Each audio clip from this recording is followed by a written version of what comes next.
પરમ પૂજ્ય પ્રમુખ સ્વામી મહારાજ એમણે જે વિચરણ કર્યું એમાં શરૂઆતના વર્ષો માટે જ પૂજ્ય ઈશ્વરચંદ સ્વામીની વાત આપણે કરી હતી કે એમણે કહ્યું કે સ્વામી બાપાએ એનો દેહ વાટી નાખ્યો, પણ એ બધા સખત વિચરણમાં જેમણે સૌથી વધારે સહકાર આપ્યો હોય એવા પૂજ્ય દેવચરણ સ્વામી અત્યારે અહીંયા બેઠા છે.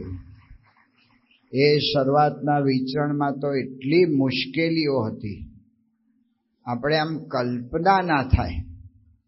એમાં પરમ પૂજ્ય સ્વામીશ્રીની બધી સગવડ સાચવવી એટલું જ નહીં, પણ સ્વામી જમવા બેસે, સામે હરિભક્તો જમવા બેઠા હોય, બધાનું સાચવવાનું. જો હરિભક્તોનું થોડું ઘણું આગું પાછું થાય તો સ્વામીનો સીધો પુણ્ય પ્રકોપ પ્રગટે. એક રસ આવેલો નવો તાજો, ઈશ્વરભાઈ મસાલા દેવસ્વામી ઈશ્વરભાઈ મસાલા રસ લાવ્યા હતા ગોંડલ. દેવચરણ સ્વામીએ કહ્યું કે બાપાને નહીં ફાવે, તમે થોડો વધારે લાવો, પણ એ તો અમુક જ કેરી લાવ્યા હતા અને એક વાટકો રસ હતો અને રસ બાપાના થાળમાં મૂક્યો ને હરિભક્તોમાં નહોતો. અને બાપાએ જે એમને ખખડાવ્યા, બાપાને બહુ વિશ્વાસ એમનો. આ બહુ અઘરું છે. સત્પુરુષનો વિશ્વાસ જીતવો ને એ તો બહુ મોટું કામ છે. પણ બાપાને વિશ્વાસ કે એમને ગમે કહીશ ને વાંધો નહીં આવે. મારા જેવાને કંઈ કહેવું હોય ને તો બાપા 50 વખત વિચાર કરે, લગભગ તો કહેતા જ નહીં હોય પણ વિચાર કરે. પણ દેવસ્વામી, પ્રગટ ભગત એ બધા એવા બાપા સાથે ટેવાયેલા, પણ બાપાએ એવું બોલ્યા એટલે બધાનું સાચવવાનું. હરિભક્તો લગભગ 100-200 સ્વામીની સામે બેઠા હોય, એનું સાચવવાનું, બાપાનું સાચવવાનું, પાછું ઠાકોરજીનું સાચવવાનું. અને એ વખતે અમે શરૂઆતના વર્ષોમાં સાધુ થયા પછી ઝાલાવાડમાં બધે ફર્યા હતા, તો બધું સંતોને જ રાંધવાનું. 200ની રસોઈ હોય કે 500ની. અને દેવસ્વામીને બધાને આપણે ત્યાં જોયા હતા, રેતી હોય, રેતી ઉનાળામાં, અને રેતીનું ઓલું બાર એના ઘરનું ફળિયું હોય, એમાં રેતી પાથરેલી હોય કે અહીંયા રસોઈ કરજો. પગ દાઝી જાય, રસોઈ કરતા જોડા પહેરાય નહીં, અને એવું દાઝી જાય એમાં બધાનું બનાવવાનું. રોટલી, શાક, અરે પૂરી, શાક, આ છે તે છે. આવી કેટલીય મુશ્કેલી.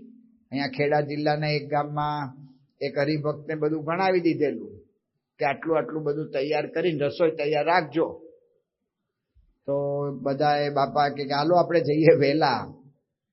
જનમંગલ સ્વામી આ પ્રસંગ કહે છે. તો બાપા કે આ બધા સેવકોએ કહ્યું, બાપા આપણે કીધું છે બધું રસોઈ બધું તૈયાર રાખવાના છે. તે 10:30-11 એલા ઘેર પહોંચ્યા કે હવે થાળ કરીએ. એ ભાઈ કે સ્વામી બધું તૈયાર છે, લાકડા ફાડીને તૈયાર રાખ્યા છે, પાણી તૈયાર રાખ્યું છે, રસોઈ બધી જ બાકી. બાપા હસવા માંડ્યા. પણ એ વખતે મુશ્કેલી જે બધી આ હસતા મોઢે આ બધા સેવકોએ સંભાળી. બહુ જ અદ્ભુત સેવા કરી યોગીજી મહારાજના વખતથી. એટલે કે 62ની સાલમાં યોગીજી મહારાજે એમને બાપા સાથે સેવામાં મૂક્યા. 82 સુધી સખત જે ભીડાવાળા જે વર્ષો હતા ને બધામાં પૂજ્ય દેવચરણ સ્વામી જ હતા. અને એટલો બધો ભીડો બાપા અરે વેઠ્યો. પછી બાપાએ આજ્ઞા કરી કે હવે ભાદરામાં રહો. એટલે ભાદરાના કોઠારી તરીકે વર્ષો સુધી સેવા બજાવી. ત્યારે ભાદરા અને કચ્છ ભુજ બધો સત્સંગ બધો એમણે જ પહેલા શરૂઆતમાં બધે કચ્છ ભુજ સુધી એ જ જતા હતા. જામનગર મંદિર કહો, ભુજનું મંદિર કહો કે ભાદરાનું કહો, એ બધે સત્સંગના પાયામાં પૂજ્ય દેવચરણ સ્વામી છે. એમને પછી એવી શારીરિક તકલીફ આવી ગઈ અને એમનું દેહ કાર્ય કરી શકે એવું ન રહ્યું, એટલે પોતે પછી નિવૃત્ત થયા. પણ અત્યારે આટલી ઉંમરે આટલું શરીર એમનું જાતે પોતે ઊભા ના થઈ શકે, જાતે ચાલી ના શકે, બોલે તો જે એમની હારે રહેતા હોય એ જ સમજી શકે, બીજા સમજી ના શકે. આવી તકલીફમાં અત્યારે એમને ઈચ્છા થઈ બધા મંદિરે દર્શન કરવા જવું. ખાસ કરીને ચાણસદ છે, બોચાસણ છે, ને બધાના દર્શન થઈ જાય. તો દર્શને આવ્યા તો વડોદરા જેવામાં તો જૂના હરિભક્તો યાદ શક્તિ હજી એટલી ને એટલી છે. મને યાદ ના રહે પણ એમને હરિભગતનું નામ ગામ બધું યાદ હોય અને બાપા ક્યારે પધાર્યા છે બધું જ ખબર હોય ને એમને કે અમને ઘેર સાલમાં પધાર્યા હતા, આમ હતું તેમ હતું બધી ખબર. તો આટલી તકલીફમાં બધા દર્શન કરવા નીકળ્યા તો જૂના હરિભક્તો કે મારે ઘેર પધરામણી આવો. આવી તકલીફમાં પધરામણી જાય છે. મહંત સ્વામી મહારાજે બોચાસરમાં સાંભળ્યું, સ્વામી નવાઈ પામી ગયા કે આટલી તકલીફમાં પણ આખો દિવસ ભજન જ. આવી તકલીફની અંદર પોતે ભજન કર્યા કરે, શણગાર આરતી અમારે નિયમિત કરે, કથામાં નિયમિત પધારે. પાછા એમને એક સરખું બેસી ના રહેવાય બહુ, એટલે આડા પડી જવું પડે. તો આડા પડીને પણ સભામાં આડા પડી જાય પણ ભજન કરે. નવરા બેઠા હોય તો જીવન ચરિત્ર જાતે વાંચે, ચોપડી પોતે જાતે રાખે હારે અને વાંચે.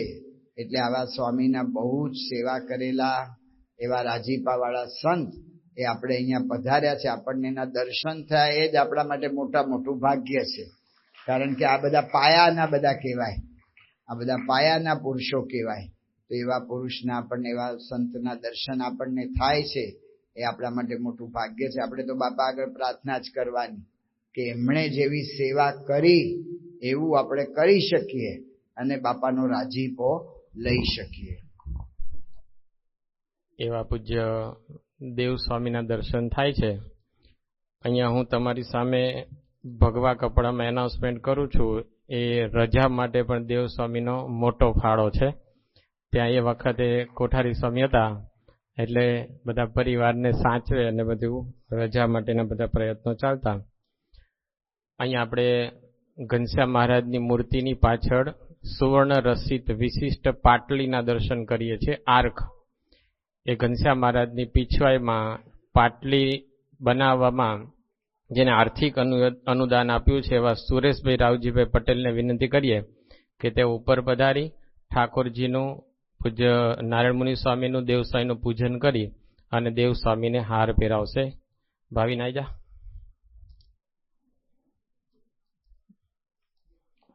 સાથે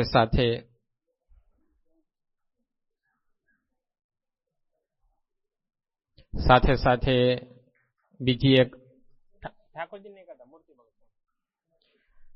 સાથે બીજી એક વિશેષ વાત ભવિષ્યમાં કરશું. પણ એક સમાચાર ખાલી જાણી લે કે અત્યારે આપણને 10-12 સંતોના દર્શન થાય છે, પણ 6ઠી સપ્ટેમ્બરે સાંજના સમયે સંધ્યા આરતીમાં આપણને એક સાથે 100 સંતોના દર્શન થશે. અને નડિયાદ એ 100 સંતોને જમાડવા માટે ભાગ્યશાળી થવાનું છે. એ 100 સંતોને જમાડવાની રસોઈની સેવા પણ સુરેશભાઈની છે. સાથે બીજા પણ 4 પૂર્ણ યજમાનો છે, તેઓ પણ અહીંયા આશીર્વાદ પ્રાપ્ત કરવા માટે પધારશે. નીરવભાઈ વકીલ સાહેબ તેઓ પણ સ્ટેજ ઉપર પધારી અને દેવસ્વામીને હાર પહેરાવી આશીર્વાદ પ્રાપ્ત કરશે. રાજુભાઈ ચૌહાણ તેઓ પણ સ્ટેજ ઉપર પધારી પૂર્ણ યજમાન તરીકેની આશીર્વાદ પ્રાપ્ત કરશે. સમર્થ આવી જા, અડધી ટિકિટ ફ્રી. સાગર એકલો હું કામ બાકી રહી જા. સાગર ભૂપેન્દ્રભાઈ બ્રહ્મભટ્ટ એમની પણ 100 સંતો જમાડવાની સેવા છે, તેઓ હાજર હોય તો પધારે તબિયતને આધારે. અને શ્રી જયેશભાઈ બારોટ પ્રેમવતીમાં સેવા કરતા જયેશભાઈ બારોટ પણ અહીંયા સ્ટેજ પર પધારી અને આશીર્વાદ પ્રાપ્ત કરશે. સાથે પૂજ્ય ચૈતન્ય સ્વરૂપ સ્વામીના આપણને દર્શન થાય છે. ઘણા બધાના ઘરે ઘરે પધરામણી કરી છે અને બધાને આશીર્વાદ આપ્યા છે. પછી વન ડે સેવા ચાલતી શતાબ્દી મહોત્સવમાં ત્યારે પણ એના હાથ નીચે બધાએ સેવા કરી છે. એવા ચૈતન્ય સાગર ચૈતન્ય સ્વરૂપ સ્વામીને હાર પહેરાવીને આશીર્વાદ પ્રાપ્ત કરશે. સાથે સેવાની અંદર મૃદુલભાઈ સાધક છે, તેઓ પણ પધારે. જયેશભાઈ મૃદુલભાઈ સાધકને હાર પહેરાવી અને અભિવાદિત કરી અને આશીર્વાદ પ્રાપ્ત કરશે.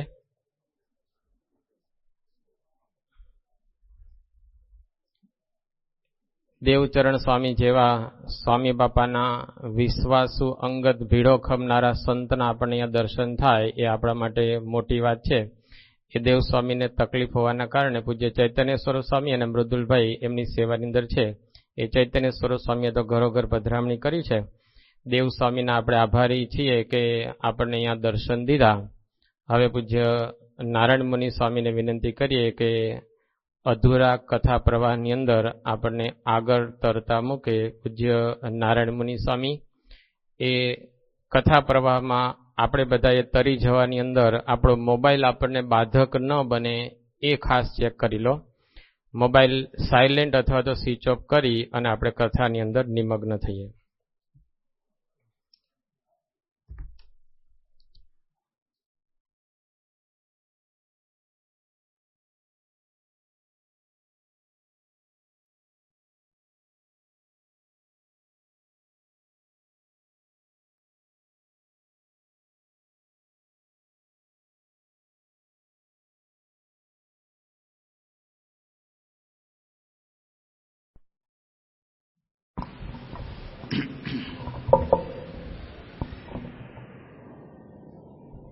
श्रीमत्सद्गुणशालिनं चिदचिदे व्याप्तं च दिव्याकृतिं जीवे साक्षरमुक्तकोटिसुखदं नैकावताराधिपं ज्ञेयं श्रीपुरुषोत्तमं मुनिवरैः वेदादिकीर्त्यं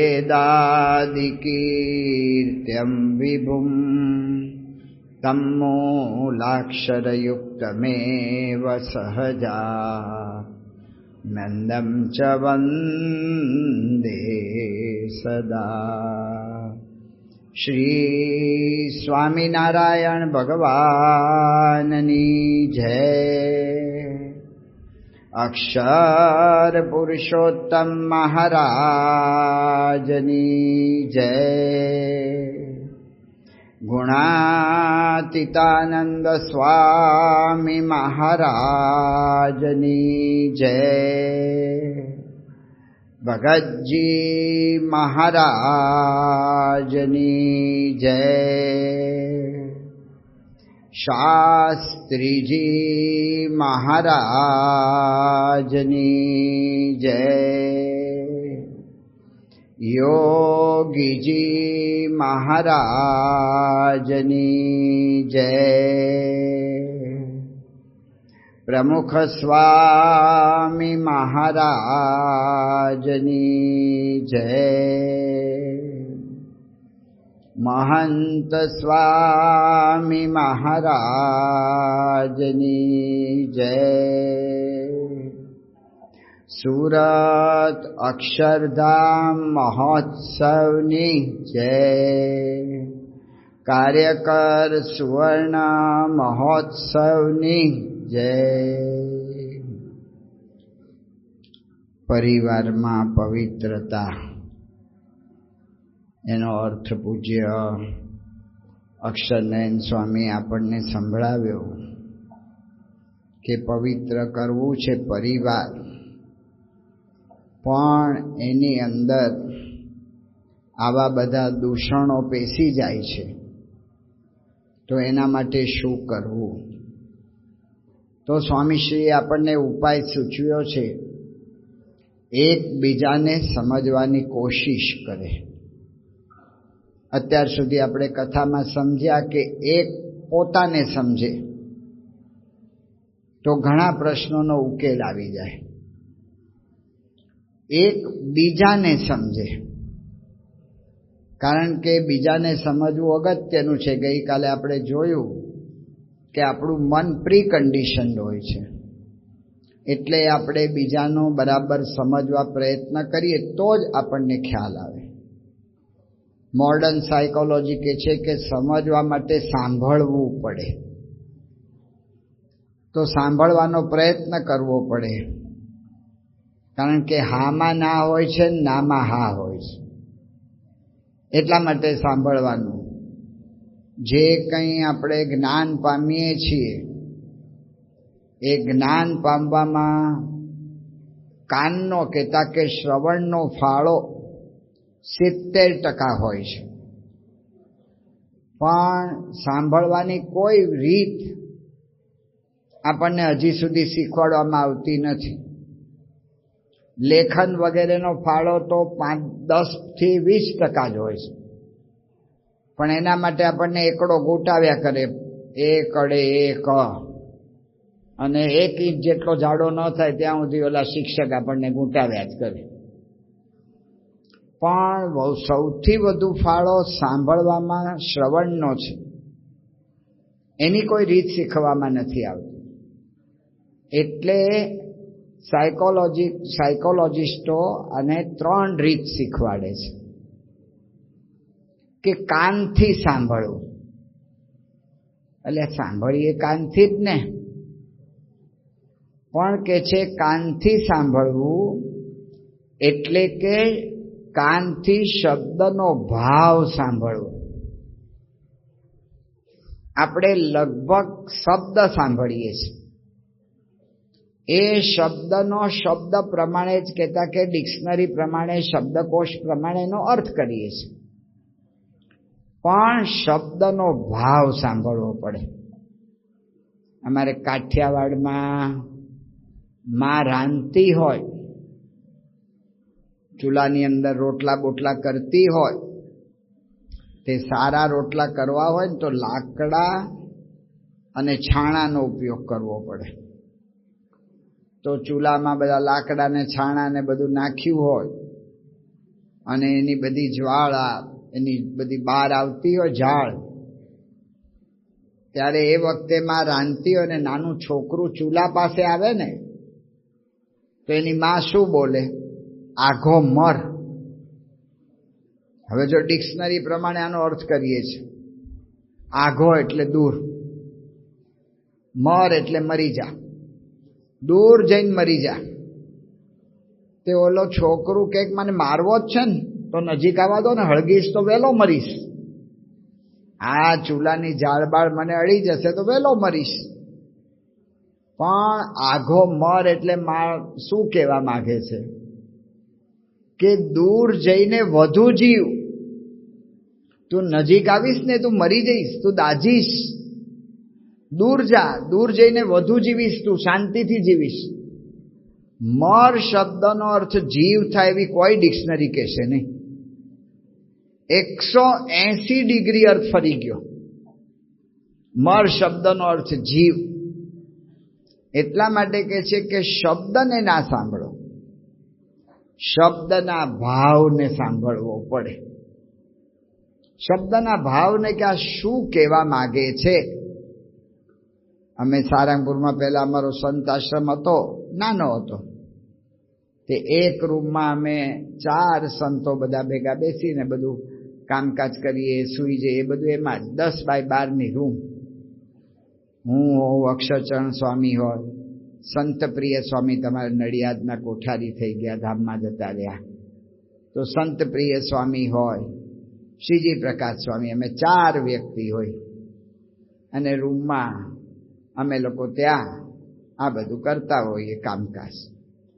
હવે કોક વાર એવું થાય કે કોક એકલાય હોય તો હું એકલો બેઠો હોઉં, વાંચતો લખતો હોઉં, અને 10 બાય 12ની અમારી ઓરડી, એમાં પાર્ટીશન નહીં, પડદો નહીં, કશું જ નહીં, બધા આમ 4 ખૂણામાં એક જણ ગોઠવાઈ ગયેલા. તે આપણે એકલા લખતા હોઈએ અંદર, કોક આવીને બારણું ખોલે ને પૂછે કે શ્રીજી પ્રકાશ સ્વામી છે? અલ્યા આ 10 બાય 12નું સ્ક્વેર ફીટ છે, એમાં પાર્ટીશન નથી, પડદો નથી, તને શ્રીજી પ્રકાશ અહીંયા દેખાય છે? શ્રીજી પ્રકાશ સ્વામી શું અદ્રશ્ય થવાની શક્તિ ધરાવે છે? તું મને પૂછસ કે શ્રીજી પ્રકાશ સ્વામી છે? પણ એનો પૂછવાનો હેતુ શું છે? શબ્દાર્થ એવો છે કે છે એવું, પણ એ એમ કે છે કે તમને હું ડિસ્ટર્બ કરવા નથી આવ્યો, હું તો શ્રીજી પ્રકાશ સ્વામીને શોધવા આવ્યો છું.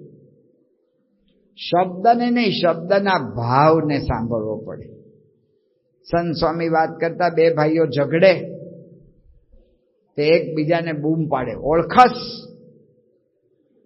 તે હું એને ઓળખતો નહીં હોય કે એનું નામ શું છે, એના બાપનું નામ શું છે, એની અટક શું છે, એ ક્યાં રહે છે, ઓળખતો ન હોય, પણ ઓળખે જ. એટલે એ શું કહેવા માંગે છે કે મારી શક્તિને જાણે છે ને, તને દબાવીને મારીને ઊંધો પાડી દઈશ. તો શબ્દને ના પકડવા, શબ્દના ભાવને પકડો. જે કોઈ બધા સંશોધકો છે એ લોકો એમ કહે છે કે પતિ પત્નીના જે ઝઘડા થાય છે એ ઝઘડામાં વધારે કારણ આ છે કે શબ્દને પકડવામાં આવે છે, શબ્દનો ભાવ નથી પકડતા. તમે મને આમ કહ્યું તું, પણ ભાઈ મારો કહેવાનો ભાવ આ નહોતો. ના, તમે આ શબ્દ બોલ્યા હતા, આ જ ભાવ થાય એનો. આ જ પ્રશ્ન છે. તો શબ્દનો ભાવ સાંભળો. કાનથી સાંભળવું એટલે શબ્દ સાંભળવો, પણ શબ્દનો ભાવ સાંભળવો. બીજી વાત કરે છે કે આંખથી સાંભળવું. એટલે આંખથી કેમનું સંભળાય? તો કે છે કે આંખથી જે તે વ્યક્તિનું વર્તન સાંભળવું. આપણે અહીંયા બધા ભેગા થઈએ છીએ અને 2-5 બધા મિત્રો ભેગા થતા હોય રોજ, એમાં આપણે વખાણ કરીએ. અમારા ઘરમાં જે ભજીયા થાય ને, સર્વોપરી થાય. તમે ક્યારેય આવા ખાધા નહીં હોય. ગમે એવી આ મોટી હોટલોને પણ અમારા ઘરના ભજીયા એટલે અમારા ઘરના. એવી બધી આમ બહુ આપણે ફાંકા મારીએ અને ખબર નહીં, બધાને ઈચ્છા છે કે હાલ ભલે 11 વાગે આ સભા મોડી છોડે છે, પણ અત્યારે જ જઈએ તાર ઘેર અને આપણે ભજીયા ખાવા છે. અને આપણે આપણા વખાણ, હા આવો આવો તમે જુઓ કેવા ભજીયા, ને આમ તમને વખાણમાં ભૂલી જઈએ. ઘરે ફોન કરીને કહેવાનું કે અમે ભાઈ 5-7 જણા આવીએ છીએ, બધાને ભજીયા ખાવાના છે, તૈયારી રાખજો. એ કહેવાનું ભૂલી જઈએ. ઘરે જઈએ અને જોઈએ કે બહાર જવાની બધી જ તૈયારી થઈ ગઈ હોય, ખાલી ચપ્પલ પહેરવાના બાકી હોય. અને આપણે કહીએ કે જોજો ભાઈ આ બધાને બહુ આપણા ભજીયાનું વખાણ કરીને લાવ્યો છું, સર્વોપરી બનાવજો ને આમ ને તેમ ને, અને બધા આમ રાજી થઈ જાય એવું કરજો, આપણું નામ જાય નહીં, ધ્યાન રાખજો નામ. ઓલામને બહાર જવું હોય ને આપણે ભજીયાનો ઓર્ડર આપીએ તો સારા ઘરમાં મહેમાનની સામે ઝઘડા થતા નથી. મહેમાન જાય પછી જે થવું એ થાય, પણ મહેમાનની સામે સારા ઘરમાં ઝઘડા થતા નથી. એટલે કંઈ થાય નહીં બોલવા કરવાનું. આપણા ઓર્ડર પ્રમાણે જે કંઈ 10, 15, 20 મિનિટમાં ભજીયા ને કોફી ને ચા કે જે કંઈ તૈયાર થઈ જાય, પછી એ વસ્તુઓ જે ટ્રેમાં લાવે, એ ટ્રેને જે રીતે ટેબલ પર મુકાય ને એને સાંભળવાનું છે કે કેટલા રાજીપે આ બનાવ્યું છે. તો વ્યક્તિનું વર્તન સાંભળવાનું આંખથી. આંખથી વર્તન સાંભળો. ઉત્તરાયણનો દિવસ હોય ને આગલા દિવસે આપણે છોકરાને બોલાવીએ, જો બેટા આટલું કામ છે, આવતીકાલે 4 વાગ્યા પહેલા, સાંજના 4 વાગ્યા પહેલા પૂરું કરી દેજે.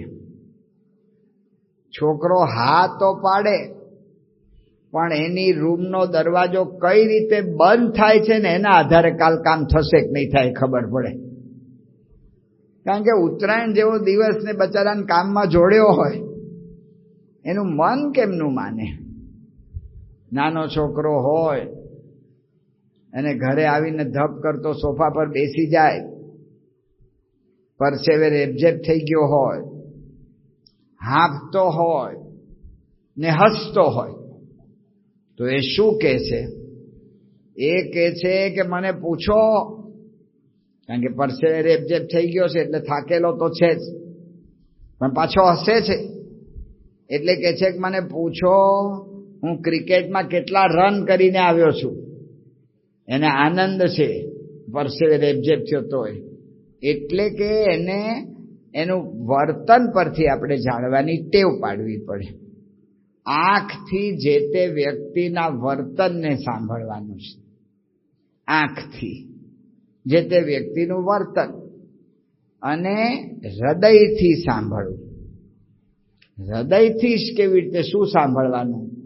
તો તો હૃદયથી જે તે વ્યક્તિની લાગણી સાંભળવાની, કે એ વ્યક્તિ એના અંતરમાં શું બહુ જ વિચાર આવે છે અથવા શું દુઃખ છે.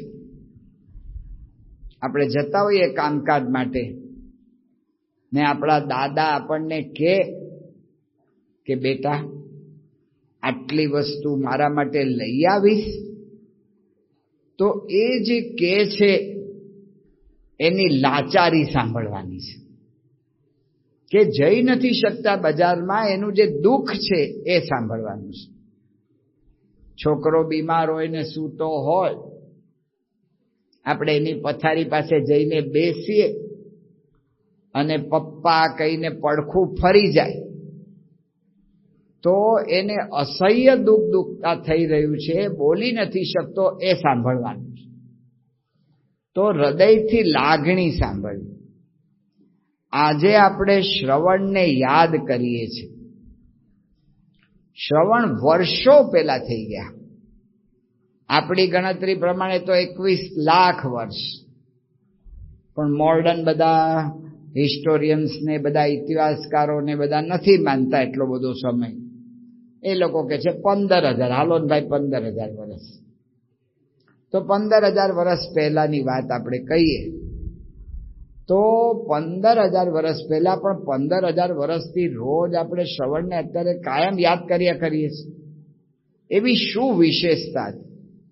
તો એની વિશેષતા હતી કે એણે એના માતા પિતાને હૃદયથી સાંભળવાનો પ્રયત્ન કર્યો. હૃદયથી માતા પિતાને સાંભળવા પ્રયત્ન કર્યો.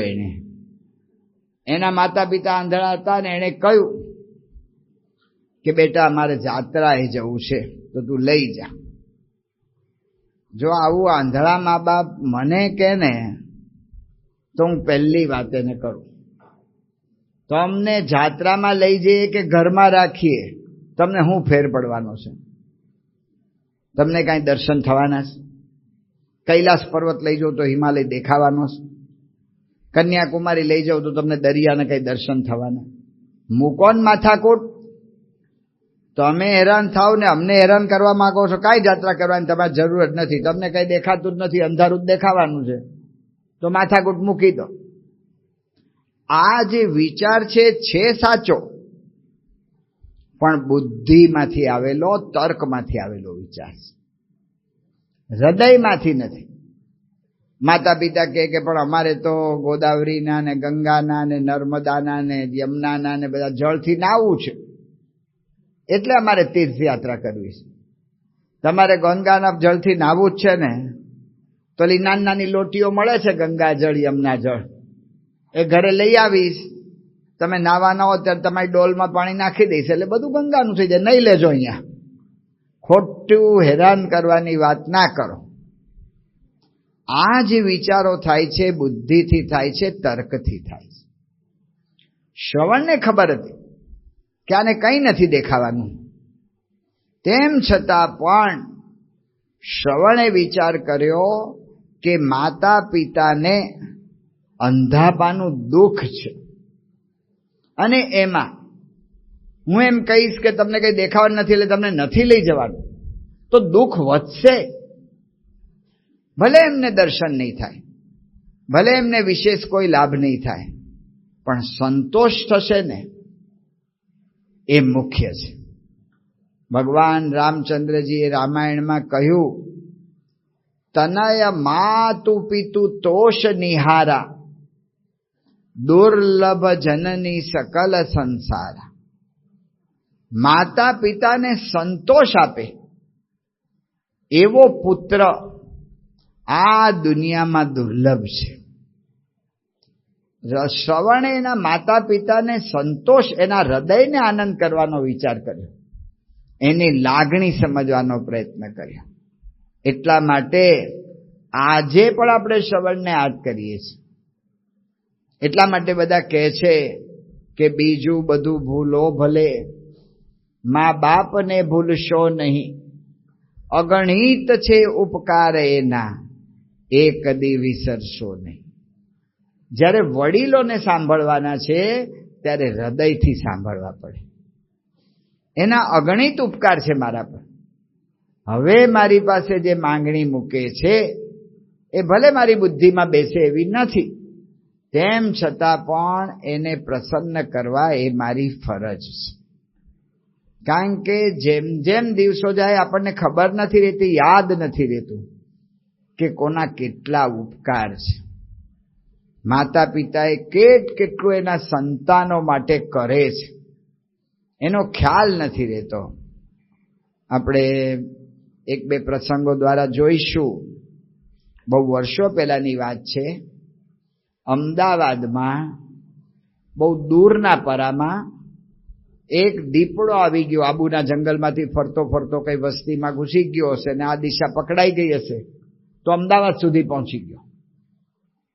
અને એ દીપડો એક ઘરમાં ઘૂસ્યો.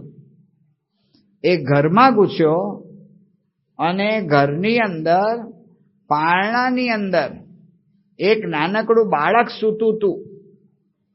એને મોંમાં લીધું. એની માં કામ કરતી હતી ઘરમાં અને એને જોયું કે દીપડાએ મારા બાળકને મોઢામાં લીધું. એની માં દોડી અને બાળકને એના મોઢામાંથી ખેંચ્યું. દીપડાએ કોઈ દિવસ આવો અનુભવ નહીં કરેલો. એ થોડો ગભરાઈ ગયો. એટલી વારમાં માર ઘરની બહાર નીકળી ગઈ, બંધ કરી દીધું ઘર. દીપડો પુરાઈ ગયો ઓરડામાં પુરાઈ ગયો એટલે કાકરિયા ઝૂમાં તરત ફોન કર્યો અને ઝૂ વાળા આવ્યા અને પછી દીપડાને ઉપાડીને લઈ ગયા. આ પ્રસંગ છે. આની અંદર આપણે વિચાર કરવાનો છે કે માએ દોડી અને દીપડાના મોઢામાંથી બાળકને ખેંચ્યું. એ જ વખતે કદાચ દીપડો બાળકને છોડીને માના ગળે ચોટ્યો હોત તો માં મરી જાત. પણ પોતાના સંતાન માટે પોતાના મોતનો વિચાર ના કરે ને એનું નામ માં છે. એની મોતનો વિચાર ના કરે. પૂજ્ય ડોક્ટર સ્વામી સાથે અમે બેઠા હતા સારંગપુર. મીટિંગ જેવું, આમ ગોષ્ઠી જેવું ચાલતું હતું. એક ભાઈ આવ્યા અને કહ્યું કે સ્વામી મારે અર્જન્ટ કામ છે. તો મેં કહ્યું કે વાંધો નહીં સ્વામી, આપણે પછી બેસીશું, એમને બેસવા દો. એટલે અમે ઊભા થતા હતા. એ ભાઈએ મને કહ્યું કે ના ના સ્વામી તમે લોકો બેસો, સંતો બેસે એમાં મને વાંધો નથી. પછી એ ભાઈએ વાત કરી કે સ્વામી તમને હું તાત્કાલિક મળવા આવ્યો છું, એનું કારણ શું છે કે મારો 19 વર્ષનો છોકરો એ એક 17 વર્ષની છોકરીને લઈને ભાગી ગયો. બે ભાગી ગયા અને બે પકડાઈ ગયા. પાછા લઈ આવ્યા, સમજાવ્યા. છોકરો મારે ઘેર છે, છોકરી એને ઘેર છે. પણ હવે પ્રશ્ન જે થયો છે એમાં આપની સહાયની મારે જરૂર છે. એટલે હું કહેવા આવ્યો છું કે એ છોકરીનો બાપ એ મારા છોકરા ઉપર બળાત્કારનો કેસ મૂકવા તૈયાર થયો છે. જો બળાત્કારનો કેસ છોકરા પર મૂકશે તો આ છોકરાની ઉંમર અત્યારે 19 વર્ષ છે, સીધી એને જેલ થશે. એમાં 7 વર્ષે થાય, 10 થાય, 15 થાય. આ છોકરાનું જીવન ખલાસ થઈ જશે. એટલે હું તમને વિનંતી કરવા આવ્યો છું કે જે ભાઈ આ કેસ મૂકવા માંગે છે એ ભાઈને આપના પ્રત્યે બહુ ભાવ છે એવી મને ખબર પડી છે. તો આપ એને કહો કે મારા છોકરા પર આવો કેસ ના મૂકે. એ ભાઈ જો કહે તો હું અમારા શહેરની 3 સ્કૂલનો માલિક છું.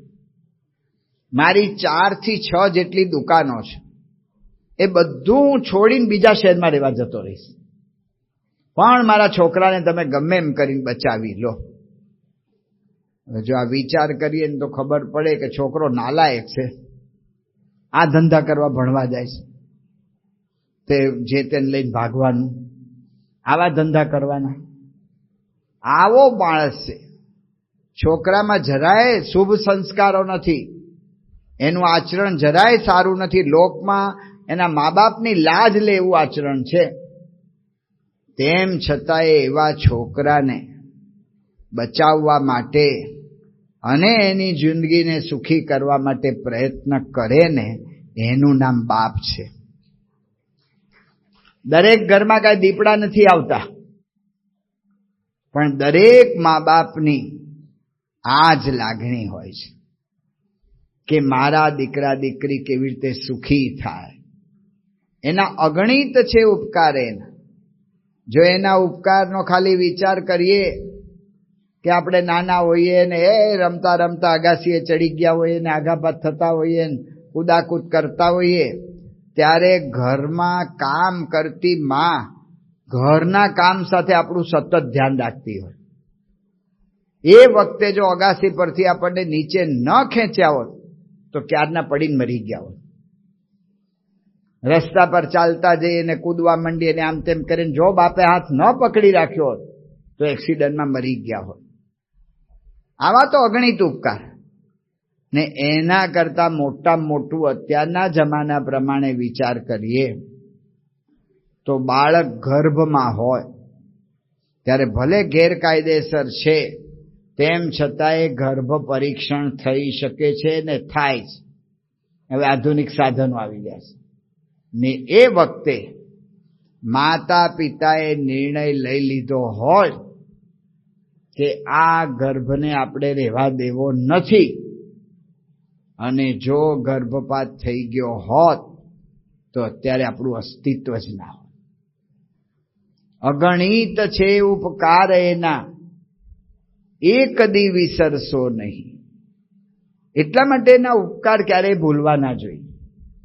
જ્યારે શ્રી કૃષ્ણ ભગવાન કંસના મંચની અંદર આવ્યા અને મલ્લો બધા મોકલ્યા કંસે, ચાણૂર ને મુષ્ટિક ને એવા બધા, અને એવા મલ્લો નાનકડા શ્રી કૃષ્ણ ભગવાનની ઉંમર 11 થી 12 વર્ષની, એવા નાના બાળકને આ બધા પહેલવાનો ખરેખરા એ મારી જ નાખે. પણ ભગવાનની અનંત શક્તિ, તો ભગવાને બેયનો મોક્ષ કર્યો. એટલું પૂરું ના કર્યું, ભગવાને જોયું કે આ બધા જ કાર્યોનો મુખ્ય પ્રેરણા સ્ત્રોત આ કંસ છે, જે બધાને હેરાન કરે છે. તો ભગવાન મલ્લના મંચમાંથી કૂદ્યા સીધા ઉપર. એ તો સ્ટેડિયમમાં ઉપર બેઠો હશે, તો ત્યાં ભગવાન કૂદ્યા અને ત્યાંથી કંસને પકડીને હેઠો નાખ્યો સ્ટેડિયમના ઓલા રમતના મેદાનમાં. અને ત્યાં નાખીને કંસની ઉપર ભગવાને જે પ્રહારો કર્યા, કંસના રામ રમી ગયા, કહેતા કે મરી ગયો કંસ. એ વખતે બધા યાદવો રાજી થઈ ગયા, ત્રાસમાંથી મુક્તિ. અને બધા એ વખતે જયનાદો કૃષ્ણ ભગવાનની બોલાવવા માંડ્યા. કેટલું મોટું આ પરાક્રમ વાળું કામ હતું ને લોકોને પ્રિય કામ હતું ને લોકોનો કેટલો સત્કાર મળતો હતો. એ વખતે ભગવાન શ્રી કૃષ્ણ એ ત્યાં ઊભા ના રહ્યા. એમનો સત્કાર ઝીલવા માટે કે જયનો પ્રતિભાવ આપવા માટે ભગવાન ઊભા જ ના રહ્યા. ભગવાન દોડ્યા. કંસે વસુદેવ અને દેવકીને પણ અહીંયા મંચ ઉપર આ મલ્લ યુદ્ધ જોવા બોલાવ્યા હતા. કંસને ઈચ્છા હતી કે એનો બાળક કેવી રીતે મરી જાય છે ને આ જુએ બે જણા, એટલે બોલાવ્યા હતા. ભગવાન સીધા દોડ્યા ને વસુદેવ દેવકીની આગળ પહોંચી ગયા. બેયના હાથમાં બેડી હતી. ભગવાને ચરણ સ્પર્શ કર્યો, વંદન કર્યા, નમન કર્યું અને ભગવાને કહ્યું કે હે પિતાજી, હે માતા, અમને માફ કરો, કારણ કે અમે નાના હતા એટલે તમારી સેવામાં અમે આવી નહોતા શક્યા ને તમને જેલમાંથી છોડાવી ન શક્યા. પણ તમારો જે ઉપકાર અમારા પર છે એની વાત ભગવાને કરી કે માતા પિતાનું ઋણ 100 વર્ષે પણ વાળી શકાતું નથી. આ માતા પિતાનો ભોગ છે. નાનકડા બાળકો પ્રત્યે આપણે જોઈએ છીએ, BSSના બાળકોને દેખાડવામાં આવતું હતું પેન્ગ્વિનની વાત. પેન્ગ્વિનનું બચ્ચું નાનું બરફમાં જન્મ્યું હોય, બરફની સખત વર્ષા થતી હોય અને પેન્ગ્વિનને આગળ વધવાનું હોય, કારણ કે એ લોકો એ વખતે સિઝન વખતે આખું દેશ બદલે. પેન્ગ્વિનની આગળ ઉડવાની શક્તિ નથી એટલી બધી, એ ચાલતું ચાલતું જ જાય છે. તો પેન્ગ્વિન આમ ઊભું ચાલતું એવું દેખાય આપણને. તો એના 2 પગ વચ્ચે એનું બાળક રાખે અને 2 પગ વચ્ચે બાળક રાખી અને એને સાચવતા જાય. કેટલો ત્રાસ થાય. એ ત્રાસનો વિચાર ના કરે ને એ માતા પિતા છે. અગણિત છે ઉપકાર એના, એ કદી વિસરશો નહીં. એટલા માટે મહારાજે શિક્ષાપત્રીમાં લખ્યું, યાવત જીવમ ચ શુશ્રૂષા, 139મો શ્લોક, યાવત જીવમ ચ શુશ્રૂષા કાર્યા માતુ પિતુઃ ગુરો. મહારાજે આખા શિક્ષાપત્રીમાં વારંવાર એક શબ્દ વાપર્યો છે, યથાશક્તિ, યથા યોગ્યમ, યથા ધનમ, યથા. માતા પિતામાં એમ ના કહ્યું કે યથા યોગ્યમ, તમને યોગ્ય લાગે કરજો, ના લાગે ના કરતા. ત્યાં મહારાજે કહ્યું કે યાવત જીવમ, માતા પિતા અને ગુરુની સેવા જીવન પર્યંત કરવી જોઈએ. યાવત જીવમ, ત્યાં બાંધછોડ નથી કરી. અને શબ્દ વાપર્યો શુશ્રૂષા. આપણે સાંભળવાની વાત કરી રહ્યા છીએ. કાનથી શબ્દનો ભાવ સાંભળવો, આંખથી વ્યક્તિનું વર્તન સાંભળવું, હૃદયથી વ્યક્તિની લાગણી સાંભળવી. તો મહારાજે શબ્દ વાપર્યો છે શુશ્રૂષા. શુશ્રૂષા શબ્દ સંસ્કૃતની રીતે જોઈએ તો શ્રુ ધાતુમાંથી પડે છે. શ્રુનું રૂપ ચાલે શૃણોતી, સાંભળું છું, અરે સાંભળે છે, એવી રીતે ચાલે. તો જેમ જિજ્ઞાસા શબ્દ છે એ જ્ઞા ધાતુમાંથી પડે છે. જ્ઞાતુમ ઈચ્છા ઇતિ જિજ્ઞાસા, જાણવાની ઈચ્છા એ જિજ્ઞાસા. પીપાસા એ પા ધાતુમાંથી બને છે. પાતુમ ઈચ્છા ઇતિ પીપાસા, પીવાની ઈચ્છા એનું નામ પીપાસા. એવી રીતે આ જે શબ્દ છે શુશ્રૂષા એ શ્રુ ધાતુમાંથી પડ્યો છે. સાંભળવાની ઈચ્છા ઇતિ શુશ્રૂષા, શ્રોતુમ ઈચ્છા ઇતિ શુશ્રૂષા. માતા પિતાને સાંભળવા વાળા થજો, એના હૃદયની લાગણી સાંભળજો. એ મહારાજ કરે છે. કારણ કે મહારાજે એ જ કર્યું છે. ભક્ત ચિંતામણીમાં લખ્યું, નિષ્કુળાનંદ સ્વામીએ ધર્મપિતાનો અંતકાળ, અને ધર્મપિતા આરામ કરતા હતા, રાતનો સમય છે, અને ત્યારે લખે છે, સર્વે સંબંધી રહ્યા છે સૂઈ, હરિ વિના બેઠું નથી કોઈ. મહારાજ બેસી રહ્યા, એક જાગે પોતે મહારાજ. ધર્મદેવની સેવામાં મહારાજ લાગી રહ્યા છે. પૂર્ણ પુરુષોત્તમ નારાયણ આપણને શીખવાડે છે, શ્રી કૃષ્ણ ભગવાન શીખવાડે છે, રામચંદ્ર ભગવાન શીખવાડે છે કે માતા પિતાની સેવા કરવાનું ભૂલતા નહીં. એટલા માટે મહારાજ શબ્દ વાપરે છે શુશ્રૂષા. શુશ્રૂષા શબ્દનો વિવેચકોએ, જે શિક્ષાપત્રીના વિવેચકોએ 3 અર્થ કર્યા છે કે શુશ્રૂષાનો અર્થ શું થાય. તો 3 અર્થ કર્યા. એમાં પહેલો અર્થ કર્યો છે કે એને યોગ્ય સગવડ આપવી.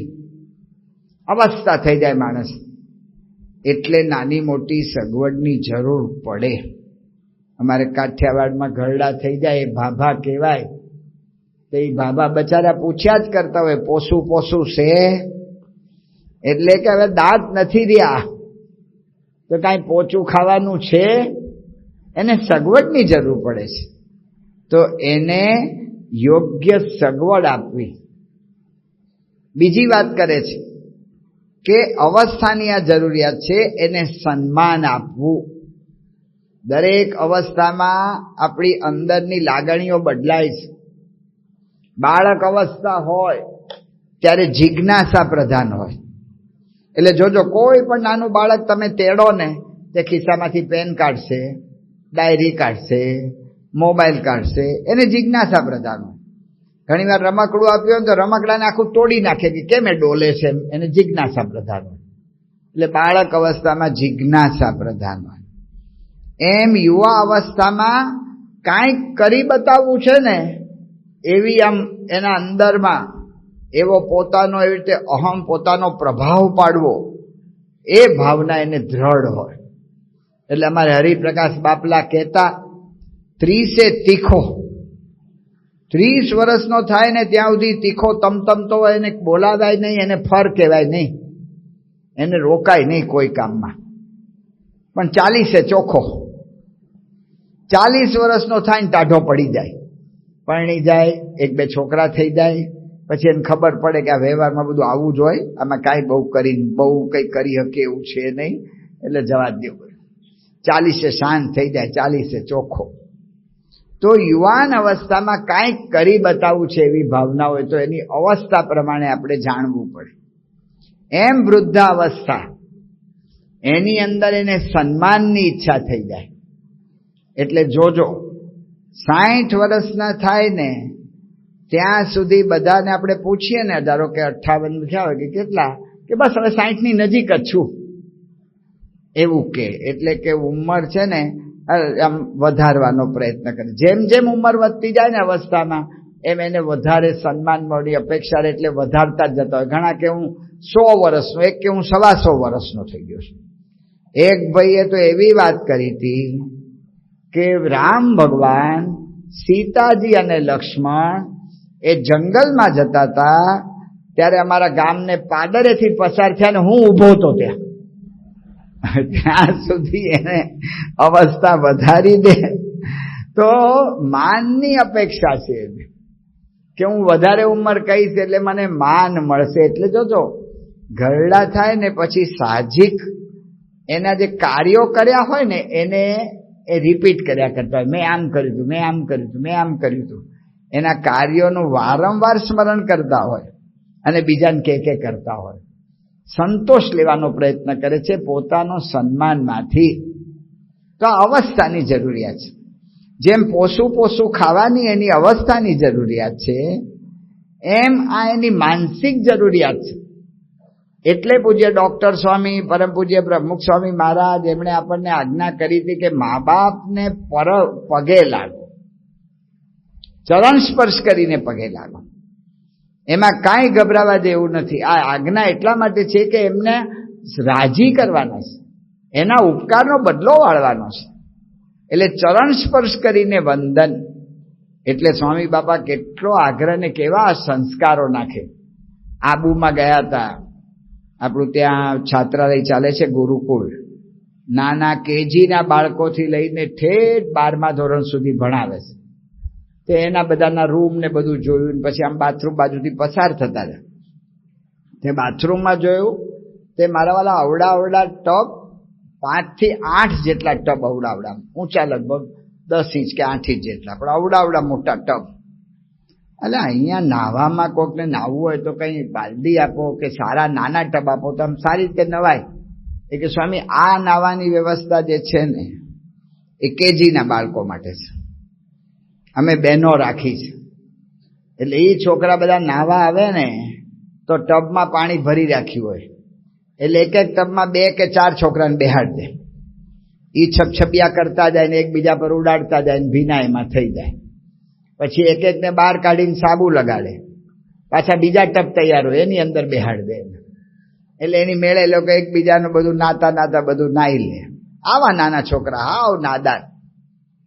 તે મારી પૂજાપતિ કીધી તો હું ખાલી આમ ફરવા નીકળ્યો, મેં જોયું એ લોકોનો એક પૂજાનો હોલ હતો, તો ત્યાં એક છોકરો નાનકડો આવ્યો, અને એ નાનક છોકરો આવ્યો અને એણે કબાટ ખોલ્યો અને અંદર લગભગ 15 જેટલી પૂજાઓ હતી. બધી એક પૂજા લઈ ને આમ બરાબર આમ ડિસ્ટન્સ સાથે બધી ગોઠવી દીધી. એણે હજી તો ગોઠવવાનું પૂરું કર્યું ત્યાં બીજા બધા નાના ટાબરી આવી ગયા તૈયાર થઈને, બધા ગોઠવાઈ ગયા પૂજા આગળ. બધાએ પૂજા ખોલી, પથરણા પાથર્યા, મૂર્તિ પાથરી, આહ્વાન કર્યું, ઊભા રહીને નીલકંઠવર્ણીની જેમ માળા કરી, ગબડે બબડે બધું અંદર હાલે, પણ એવી રીતે માળા કરી, પ્રદક્ષિણા કરી, દંડવત કર્યા. વાંચતા તો આવડે નહીં તો એ શિક્ષાપત્રી લઈને આમ બેઠા, પાછું એ બધું પૂરું કર્યું. આખી પૂજા વાળી લીધી. પૂજા આખી વાળ્યા પછી એક ફોટો કાઢ્યો અને એ ફોટો કાઢીને પૂજાના આધારે મૂક્યો. અને બધા બાળકો એને પંચાંગ પ્રણામ કર્યા. તે મેં પૂછ્યું કે લે આ પૂજા તમારી પૂરી થઈ ગઈ, હવે કેવા પંચાંગ પ્રણામ કરો છો? તો મને ફોટો દેખાડ્યો, સ્વામી જુઓ મમ્મી પપ્પા છે, એને રોજ પંચાંગ પ્રણામ કરવા જોઈએ. નાના બાળકોના ગળ થૂથીમાં સંસ્કાર નાખ્યા છે પ્રમુખ સ્વામી મહારાજ. એટલે એને વંદન કરવા, એને સન્માન આપવું, આ બીજું શુશ્રૂષાનો અર્થ છે. ને ત્રીજો અર્થ કરે છે શુશ્રૂષાનો, એના સ્વભાવ સહન કરવા. સૌથી વધારે અઘરું આ છે. અવસ્થા થઈ જાય ને એટલે બાળક જેવો જ થઈ જાય. એટલે બહુ સારી રીતે સત્સંગ પચાવ્યો એમાં ના થાય, બાકી થઈ જ જાય બાળક જેવો. એટલે ઉતાવળો થઈ જાય, અથવા જે તે વાતમાં માથું મારતો થઈ જાય, અથવા ઘણી વાર પૂછ કર્યા કરે.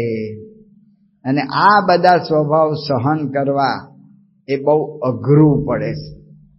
પણ એ વખતે વિચાર કરવો પડે. ઓલા બાપાએ છોકરાને પૂછ્યું કે બેટા આપણે ધંધામાં ઓલો સોદો કર્યો એમાં શું આપણને લાભ થયો? છોકરાએ કહી દીધું કે બાપા એમાં આટલો આપણને લાભ થયો. સવારના વાત થઈ ગઈ હતી. બપોરના પાછો છોકરો જમવા આવ્યો. બેટા તે મને ઓલી વાત ના કરી કે આપણે આ ધંધામાં નવો સોદો કર્યો ને શું લાભ થયો? હવારના પોરમાં તમને કહી દીધું, તમે ભૂલી જ જાઓ છો. હું કામ પૂછ કરો છો? હવે ભૂલી જાઓ છો ને બધું. બેઠા બેઠા શાંતિથી ભજન કરો ને. બાપા થોડાક જમાનાના ભણેલા હતા, એટલે એ ગયા પેઢીએ. એના મહેતાજી મુનિ એના એ જ હતા કે ઓલો જૂનો ચોપડો લાવો, હિસાબ હું લખતો તો એ જૂનો ચોપડો લાવ્યા, ચોપડાના પાના ખોલ્યા અને બાપા એના છોકરા પાસે ગયા કે જો તો બેટા શું લખ્યું છે? તો છોકરાએ વાંચ્યું, બેટા કાગડો. પછી શું લખ્યું છે? બેટા કાગડો. પછી શું લખ્યું છે? બેટા કાગડો. તો ભાઈ જોયું મેં કે તમે ઘણી બધી વખત બેટા કાગડો લખ્યું છે. કે ઘણી બધી વખત નહીં, મેં ગણેલું છે કે આ 100 વખત લખ્યું છે.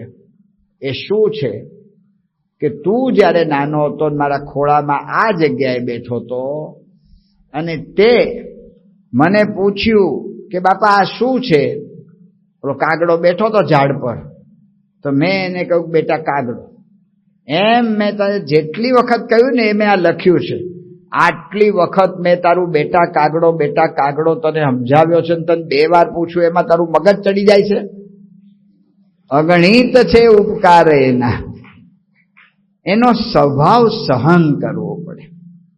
અવસ્થા છે, સ્વભાવ એનો ઓલો થઈ જ જાય ને આપણને કંટાળો આવી જાય. વાત સાચી છે, આપણી બુદ્ધિ કંટાળી જાય કે ક્યાં સુધી આ કરવું. એના કરતાં મૂકી આવી વૃદ્ધાશ્રમમાં, ઘરડા ઘરમાં, અથવા એના કરતાં આપણે જુદા થઈ જઈએ. તો એટલા માટે એમાં આપણો બહુ મોટો જિંદગીનો શાંતિનો લાભ જાય છે. આ લાભ એ કે લૌકિક નથી થવાના, પણ એની અંતઃકરણની અંદર જે શાંતિ હોય, એનાથી જે સંતોષ થતો હોય, એ લાભ ગુમાવી દેવાય છે. એટલા માટે આપણે એના સ્વભાવ સહન કરવો પડે. જે મારા જેવાને કંટાળો આવતો એને દરરોજ પ્રથમનું 10મું વચનામૃત વાંચવું, સેવકરામની સેવાનું. શ્રીજી મહારાજને સેવકરામ મળે છે પરબ્રહ્મ પુરુષોત્તમને રસ્તા પર. નથી મહારાજની સાથે સંઘમાં ભેગો રહ્યો એવું છે, એવું એ નથી થયું. મહારાજની સાથે સંઘમાં ભેગો એ નથી રહ્યો, અથવા તો મહારાજને કઈ મદદ કરી એવું એ નથી. રસ્તા પર પડેલો માણસ રડે છે. સાધુ થઈને રડાય? પણ સાધુ થયો છે ને મારવાલો રડે છે. એટલે કે હાવ આમ કાયર જેવો માણસ, ઇન્દ્રિયોને વશ માણસ, તો રડે છે. મહારાજે જોયું કે એને લોહીખંડ પેટ બેસણું થઈ ગયું છે, કહેતા કે મરડો થઈ ગયો છે. તો રસ્તે પડેલા માણસને મહારાજ મદદ કરવા જાય છે. આપણે વાત કરીએ છીએ સ્વભાવને સહન કરો. પહેલી વખત કોઈ પણ મરડાવાળો મળે એટલે તરત આપણને ખ્યાલ આવી જાય કે એનો સ્વભાવ શું છે. કે એને હારી પેટે ખાધું હોય ને તો જ મરડો થાય. ઘણા એમ કહે છે કે ના મેં કંઈ ખાધું જ નહોતું, મને કેમ ઝાડા થઈ ગયા ખબર નથી. એ વાત જ ખોટી. કંઈ ખાધું ન હોય તો ઝાડા થાય જ નહીં પૈસા, કંઈક તો હોય જ. તો આટલો સ્વાદીઓ છે એ સ્વભાવની પહેલો જ પરિચય થઈ ગયો. અને પાછો મહારાજને કહે છે કે મારી 1000 સોના મોર સાચવજો. સ્વાદીઓ છે ને સાધુ થઈને ધન રાખે છે, લોભીઓ છે. પહેલા જ પરિચય થઈ ગયો એનો સ્વભાવ. તો પણ મહારાજ એની સેવા કરે છે. કેવી સેવા! મહારાજ કે અમે એના માટે 1 હાથ ઊંચી કેળની પથારી કરી, કારણ કે ગાદલા ક્યાંથી લાવવા? તો બાજુમાં કેળનું જંગલ હતું. કેળના પાંદડા તોડીને મોટા કરીને ઊંચા કરીને 1 હાથ પચારી કરીને, આને તો અતિસાર મરડો થઈ ગયો છે. મરડામાં તો ગમે ત્યારે ઝાડે જવાનું થાય ને ગમે ત્યારે પિચકારી છૂટે, હાલે ચાલે એવો તો રહ્યો નથી. તો એને પાછો ઊભો કરવાનો, એટલા પાંદડા કાઢવાના, નવા પાંદડા સેટ કરવાના, એને નવરાવાનો, સાફ કરવાનો. આ કેટલું ચીતરી ચડે એવું કામ છે.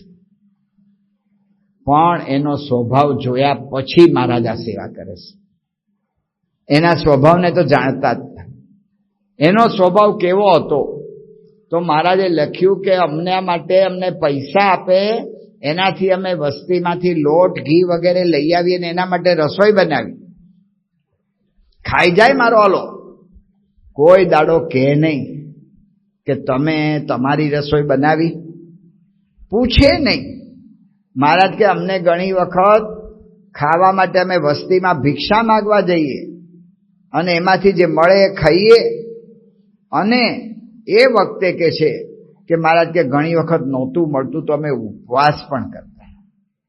આટલો એનો સ્વાર્થી સ્વભાવ છે. પોતાના સિવાય બીજો વિચાર જ નથી કોઈ. લોભીઓ છે, સ્વાદીઓ છે, ડરપોક છે, બધું જ છે.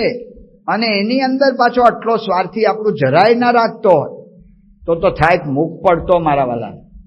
પણ એવા વ્યક્તિને મહારાજે કેટલો તૈયાર કર્યો, કેટલો સાજો કર્યો કે એ 1 અને 2 શેર ઘી પચાવે, એટલે કે 1 કિલો ઘી માંથી જે મિષ્ટાન થાય એટલું પચાવી શકે એટલો ખાતો થઈ ગયો. આટલું બધું મહારાજે એની સેવા કરી. હાવ જાડા થઈ ગયા હતા એમાંથી આટલું. 1 કિલો ઘી માંથી કેટલું મિષ્ટાન થાય? અમારે ઠાકોરજીના 6 થાળ હોય ને, 6 થાળમાં 1 થાળમાં 5 લાડુ મૂકીએ ને તો 1 કિલો ઘીમાં થઈ જાય. આ તો ભંડારીઓનો હિસાબ કરું છું, કદાચ મારી ભૂલ થતી હોય, પણ એ લોકોએ આવો હિસાબ કાઢેલો છે. 1 કિલો 30 લાડવા ઝાપટી જાય મારવાલો. આટલો તૈયાર કર્યો. સ્વભાવને સામે જોયું જ નહીં, પ્રકૃતિ સામે જોયું જ નહીં. પ્રમુખ સ્વામી મહારાજે આખી જિંદગી શું કર્યું? ક્યારેય કોઈના સ્વભાવ સામું કઈ જોયું જ નહીં. સર્વમંગલ સ્વામીને બોચાસણમાં કહ્યું હતું કે સ્વામી અમારી ભૂલ સામું જોતા નહીં. સ્વામી કે નથી જોતા એટલે તો હારે રહેવાય છે. ક્યારેય એમણે જોયું નથી. હું એમનો શિષ્ય છું તો હું થોડું ઘણું મારા ઘર માટે તો કરું, ઘર માટે તો થોડું ઘણું કરું. એક આપણા નિર્દેશક, એના પિતાશ્રી સત્સંગમાં પાક્કા હતા અને બધું સારું હતું, પણ જે મંદિર હતું નાનું હરી મંદિર હતું, પણ ત્યાં કંઈક ઓલા જે મંદિરમાં સંચાલકો હોય એની આરે એને જે કંઈક પ્રશ્ન થયો એમાં મંદિરમાં આવતા બંધ થઈ ગયા. બંધ થઈ ગયા એને તો વાંધો નહીં, પણ શિવજીના મંદિરમાં જાય પાછા. ત્યાં જાય ને શિવ પુરાણની કથા કરે. પેલા અહીંયા વતનામ્રતની કરતા હતા પણ બંધ કરાયું તો ત્યાં જઈને શિવ પુરાણની કરે. શિવ પુરાણની કથામાં પાછા પ્રસંગો યોગી મહારાજને પ્રમુખ સ્વામી મહારાજના કે. સત્સંગ જીવમાં પાછો એટલો ખરો, પણ એને સત્સંગ પ્રત્યે આવો દ્વેષ બંધાયો એટલે એનો દીકરો નિર્દેશક ને એના પત્ની હતા એ નિર્દેશિકા. બેને એટલા હેરાન કરે.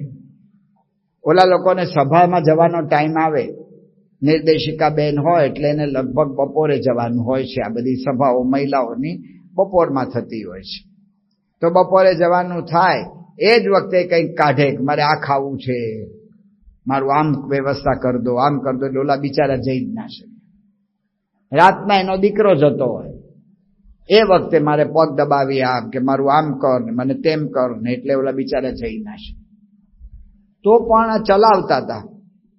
બહુ આવો ત્રાસ જેવું થયું એટલે સ્વામી બાપાને સારંગપુરમાં દિવ્ય સન્નિધિ પર્વ હતું ને પ્રમુખ સ્વામી મહારાજને મળ્યા ને પ્રમુખ સ્વામી મહારાજને મળ્યા ને પૂછ્યું બાપાને કે બાપા શું કરવું આમાં? આવે એમ થાય છે કે અલગ રહેવા જતા રહે, ભલે એકલા રહેતા. સ્વામી શું બોલ્યા? સ્વામી કે ભલે કરતા એવું, પણ થોડું ઘણું સહન કરીને નભાવી લો. આ ભાઈને હું એ ગામમાં જ્યારે જતો ત્યારે કાયમ એને બોલાવતો, એને મળતો, એટલા માટે કે એનું મન થોડું છૂટું હતું, કારણ કે એનો એક દીકરો સાધુ હતા આપણા એટલે. તો એટલે એને મળું કરું, કાંઈ મેં મંદિરમાં આવે નહીં પણ આપણે બોલાવીએ એટલે મળીને જતા રહે. એક વખત હું છેલ્લે ગયો તો ત્યારે મને બોલાવ્યો એમણે એના ઘરે કે તમે પધરામણી આવો મારે કે. પધરામણીએ ગયો. એ ભાઈએ મને કહ્યું કે સ્વામી મારા માટે તમે પ્રાર્થના કરો. શું પ્રાર્થના? કે મારે છેલ્લું હવે મારા દિવસો છે તો બાપા ધામમાં તો લઈ જાય પણ જરાય બીમારી મને આપે નહીં. આ શેના માટે કે હું માગું છું કે મારે જો હું બીમાર પડીશ તો મારો દીકરો નિર્દેશક છે, એને સેવા છોડીને મારી સેવા કરવી પડશે. મારી દીકરાની પત્ની એ નિર્દેશિકા છે, એને સેવાનું ત્યાગ કરવો પડે, મારામાં જોડાવવું એટલે મારી સેવામાં જોડાવવું પડે. એ લોકોની સેવા બગડે નહીં એવું મને બાપા કરી આપે એવું તમે પ્રાર્થના કરો. જો પરિવર્તન થઈ ગયું, પરિવર્તન થાય છે. ધીરજ રાખવી પડે, થોડું ઘણું સહન કરવું પડે. યોગીજી મહારાજે વિજ્ઞાનદાસ સ્વામીનો જે માર સહન કર્યો ને જે સ્વભાવ સહન કર્યો કલ્પનામાં ના આવે. મહંત સ્વામી મહારાજ વર્ણામા ગામમાં હતા, વિનુ ભગત, અને યોગીજી મહારાજને દાઢ દુખતી હતી એટલે બીજા સંતોને જમવા મોકલી દીધા અને પોતે ના ગયા. એ વખતે મહંત સ્વામી મહારાજ યોગીજી મહારાજના પગ દબાવતા હતા અને પગમાં પિંડીનો ભાગ આવ્યો. તે પિંડીનો ભાગ આવ્યો એમાં આટલો ખાડો અડધા ઇંચ જેટલો હતો. તે મહંત સ્વામી મહારાજે પૂછ્યું કે બાપા વાગ્યું શું તમને, આટલો બધો ખાડો પડી ગયો? બાપા કે અમે રમતા રમતા પડી ગયા. હવે રમતા રમતા કોઈ પણ પડે તો આપણને કલ્પના થાય કે આમ પડે, આમ ઊંધો ન પડે, કઈ લગભગ આમ જ પડે.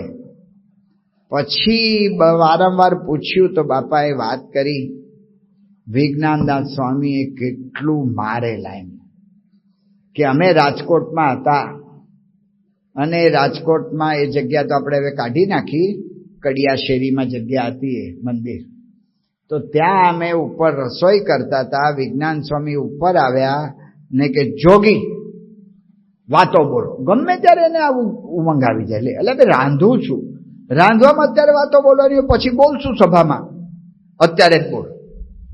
તો યોગી મહારાજ વાતો બોલવા માંડ્યા, બરાબર જ બોલેલા, પણ આને તો ઓલું ખુન્નસ ચડેલું ને, ગળાને છે ને ચળ ઉપડે છે કઈ પણ, એમ આને આવી ચળ ઉપડેલી. તે એણે યોગીજી મહારાજને વાતો બરાબર બોલી રહ્યા તો પણ સાણસીથી પિંડી પકડી અને સાણસીથી ચોંટીઓ ભર્યો. યોગી મહારાજ થોડી ક્ષણ તો મૂર્છાવશ થઈ ગયા અને માંસનો લોચો નીકળી ગયો બહાર. એ આ ખાડો. આવા તો કેટલાય પ્રસંગ કયા મહંત સ્વામી મહારાજ. મહંત સ્વામી મહારાજે કહ્યું કે તમે આવું કરે તો તમે ભાગી ના જાઓ. યોગી મહારાજ કે ના ગુરુ, વાંસો સામેથી ધરીએ કે ગુરુ એમ રાજી થતા હોય ભલે ને રાજી કરવા છે ને આપણે ગુરુ. આ યોગીજી મહારાજ, આટલું યોગી મહારાજે સહન કર્યું. મહંત સ્વામી મહારાજે આ બધા પ્રસંગો લખી લીધા અને કાગળ તૈયાર કર્યો. બીજે દાડે એમને એમ કે મુંબઈમાં યુવકો છે ને કાગળ મોકલું તો બધાને સમાજતા યોગી મહારાજનો મહિમા સમજાય. પણ એમને એમ થયું કે યોગી મહારાજ એક વખત એમાં સહી કરી દે એટલે પ્રમાણભૂત થઈ જાય બધા પ્રસંગો. તે બાપાના આશીર્વાદ લખાવા ગયા. યોગી મહારાજે જોયું. યોગી મહારાજ કે આ શું કર્યું? કે બાપા પ્રસંગો લખ્યા. બાપા કે ગુરુ મેં કઈ આ તમને જાહેર કરવા પ્રસંગો નથી કયા, આ તો તમારા જીવનમાં આવા પ્રસંગો આવે તો તમને વાંધો ન આવે એટલા માટે કયા છે. અને ફાડી નાખ્યો કાગળ. પછી જીવન ચરિત્ર લખાતું ત્યારે મહંત સ્વામી મહારાજે યાદ કરીને ફરી પ્રસંગો બધા લખાવે. તો યોગીજી મહારાજે અસહ્ય સહન કર્યું. પ્રમુખ સ્વામી મહારાજે તો અતિશય સહન કર્યું. માનસિક પ્રશ્નો હતો એમાં જે એમણે માર કાઢ્યો કોઈ કાઢી જ ના શકે. ને મહંત સ્વામી મહારાજે આખી જિંદગી સહન કર્યું છે. મને એક સંતે બહુ સારી વાત કરી હતી કે મોટા પુરુષ હોય, જમતા હોય ને જમવામાંથી તમને 2 ચકતા આપે તો તમે રાજી થાવ કે નહીં? આપણને કોઈ 2 ચકતા આપે તો રાજી થઈ જાય, હા બાપાએ મને 2 ચકતા આપ્યા. એમ યોગી મહારાજ કહો કે પ્રમુખ સ્વામી મહારાજ કહો કે મહંત સ્વામી મહારાજ, એમણે જિંદગીભર સહન કર્યું છે. એમાંથી થોડા ઘણા 2 ચકતા જેટલું આપણને સહન કરવા આપે તો એમાં રાજી થવું જોઈએ. અગણિત છે ઉપકાર એના, એ કદી વિસરશો નહીં. ને જો આપણે વિસરી જશું તો શું થશે? અમારે કાઠિયાવાડની અંદર ભાભા હોય, હવે ઘરડા થઈ ગયા હોય, બચારાને જોતું હોય કંઈક ને કંઈક, તે ઘરમાં અમારે અહીંયા તમારે ઊભા ઘર, અમારે આડા ઘર, ઓસરી હોય ને એના ખૂણે રસોડું હોય ને આડા ઘર હોય બધા. તે રસોડા આગળ વારંવાર જાય, કંઈ પોસું છે, ઘડીક વાર થોડી વાર જાય કે કઈ શા બનાવી દેશો, થોડી વાર થાય 15-20 મિનિટ, અડધો કલાક, આમ લાવો તેમ લાવો. ઓલી છોકરાની વહુઓ કંટાળી ગઈ. બધી છોકરાની 2-3 છોકરા હતા ની વહુએ ભેગી થઈને એના દીકરાઓને ફરિયાદ કરી, એક કરો, ભાભાને રાખવો હોય તો અમને ના રાખો, અમને રાખવા હોય ભાભાને નથી રાખવા. છોકરાને થયું બિચારા ભાભાને ક્યાં મૂકવા? એ છોકરાએ વિચાર કર્યો કે અમારે ઘરમાં બહાર ઓલું હોય, આપણે થોડો વરંડો, વંડા જેવું, તે એની અંદર ફળિયાની અંદર એક બાજુ ઓલા વળી ભરાવી પતરા બતરા મૂકીને ઢાળિયું કરી આપ્યું.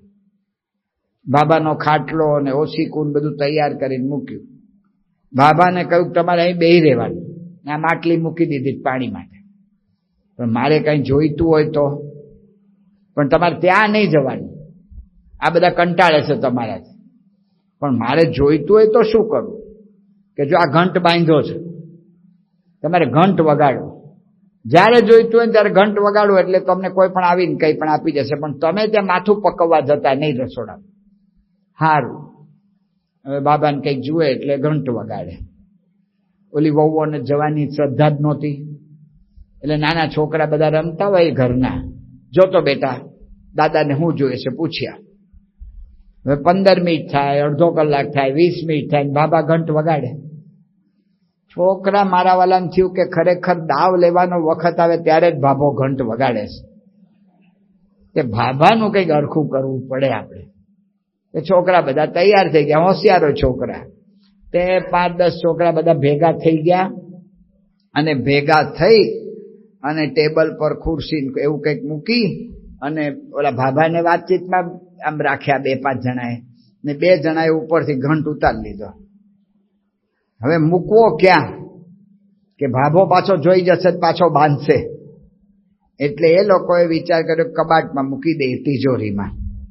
તે તિજોરીમાં ઘંટ મૂકી દીધો. એના છોકરા બધા એ દિવસે કંઈક સોદો બોદો કરીને આવ્યા હતા, એટલે પૈસા કમાઈને આવ્યા હતા. એટલે પૈસા કમાવા માટે કબાટ ખોલ્યો, અને પૈસા મૂકવા માટે કબાટ ખોલ્યો.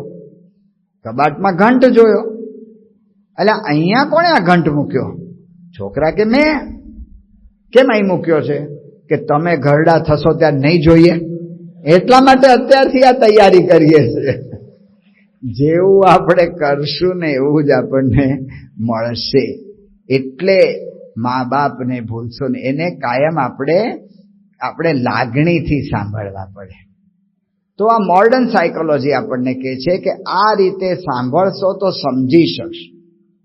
પ્રમુખ સ્વામી મહારાજ એમણે તો આખી જિંદગી જ બધાને સમજવાનું કામ કર્યું છે અને સાંભળવાનું કામ કર્યું છે.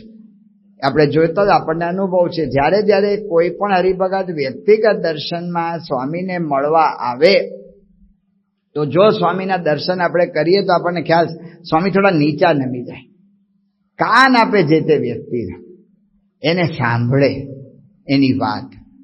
તો આખી જિંદગી પર એમણે સાંભળ્યા છે. એમણે એમના અનુભવ પરથી એક અદ્ભુત વિશેષ વાત આપણને શીખવાડી કે જે તે વ્યક્તિની પ્રકૃતિ ઓળખી રાખવી. આ વાત પ્રમુખ સ્વામી મહારાજે શીખવાડી કે જે વ્યક્તિ સાથે આપણે કામ કરવાનું હોય એની પ્રકૃતિ કઈ છે જોઈ રાખવાની. રામાયણના આધારે થોડુંક જોવા પ્રયત્ન કરીશું. વૃષરાજ વાંદરો હતો ને વૃષરાજ વાંદરાએ કિષ્કિંધા નગરી કરી. એના 2 દીકરા વાલી અને સુગ્રીવ. વાલી બહુ બળવાન હતો, રાવણને પણ હંફાવ્યો હતો. વાલી રાવણને બેના બગલમાં દબાવીને ફર્યો હતો, એવો વાલી હતો. હવે એમાં એવું થયું કે મયદાનવનો દીકરો હતો દુંદુભી, એ રાક્ષસ. એને લડવાનો ઉમંગ આવી ગયો. ઘણાને છે ને આવું લડવું કરવું બધું એની બહુ આમ અંદરથી એને ચળ ઉપડતી હોય. કે ઘણા એમ કે ઘણા વખતથી કોઈ મળ્યો નથી, હાથની ખુજલી જતી નથી. કે જોજો મુંબઈમાં ને અહીંયા એ મોટું શહેર છે ને, તે શહેરમાં કોઈક રસ્તામાં 2 જણના ઝઘડા થાય ને, તો જેના ઝઘડા થાય ને ઓલા બીજાને ધોલ ધપાટ કરતો હોય, એમાં બધા ટોળું ભેગું થઈ જાય. તો આવા જેને ચળ ઉપડતી હોય ને એ મારા વાલા શું કરે, ટોળામાં વચ્ચે ઘૂસી જાય, ઓલાને 2-5 લાફા મારીને ટોળામાં બહાર નીકળીને હાલતા થઈ જાય ને કામમાં, કે બસ આપણા હાથની ચળ ઉતારી દીધી. કે છે ત્યાં દુંદુભી એવો હતો કે દુંદુભી સમુદ્રની હારે ગયો. સમુદ્રને કે અમારી હારે લડો. વરુણ દેવતાએ કહ્યું કે અમે લડી લડીને થાક્યા, હવે અમારે લડવું નથી. તારે બહુ બળ હોય ને તો હિમાલય પાસે જા, એ મોટો છે ઊંચો, એ તારી હારે બાટકશે. હિમાલય પાસે ગયો.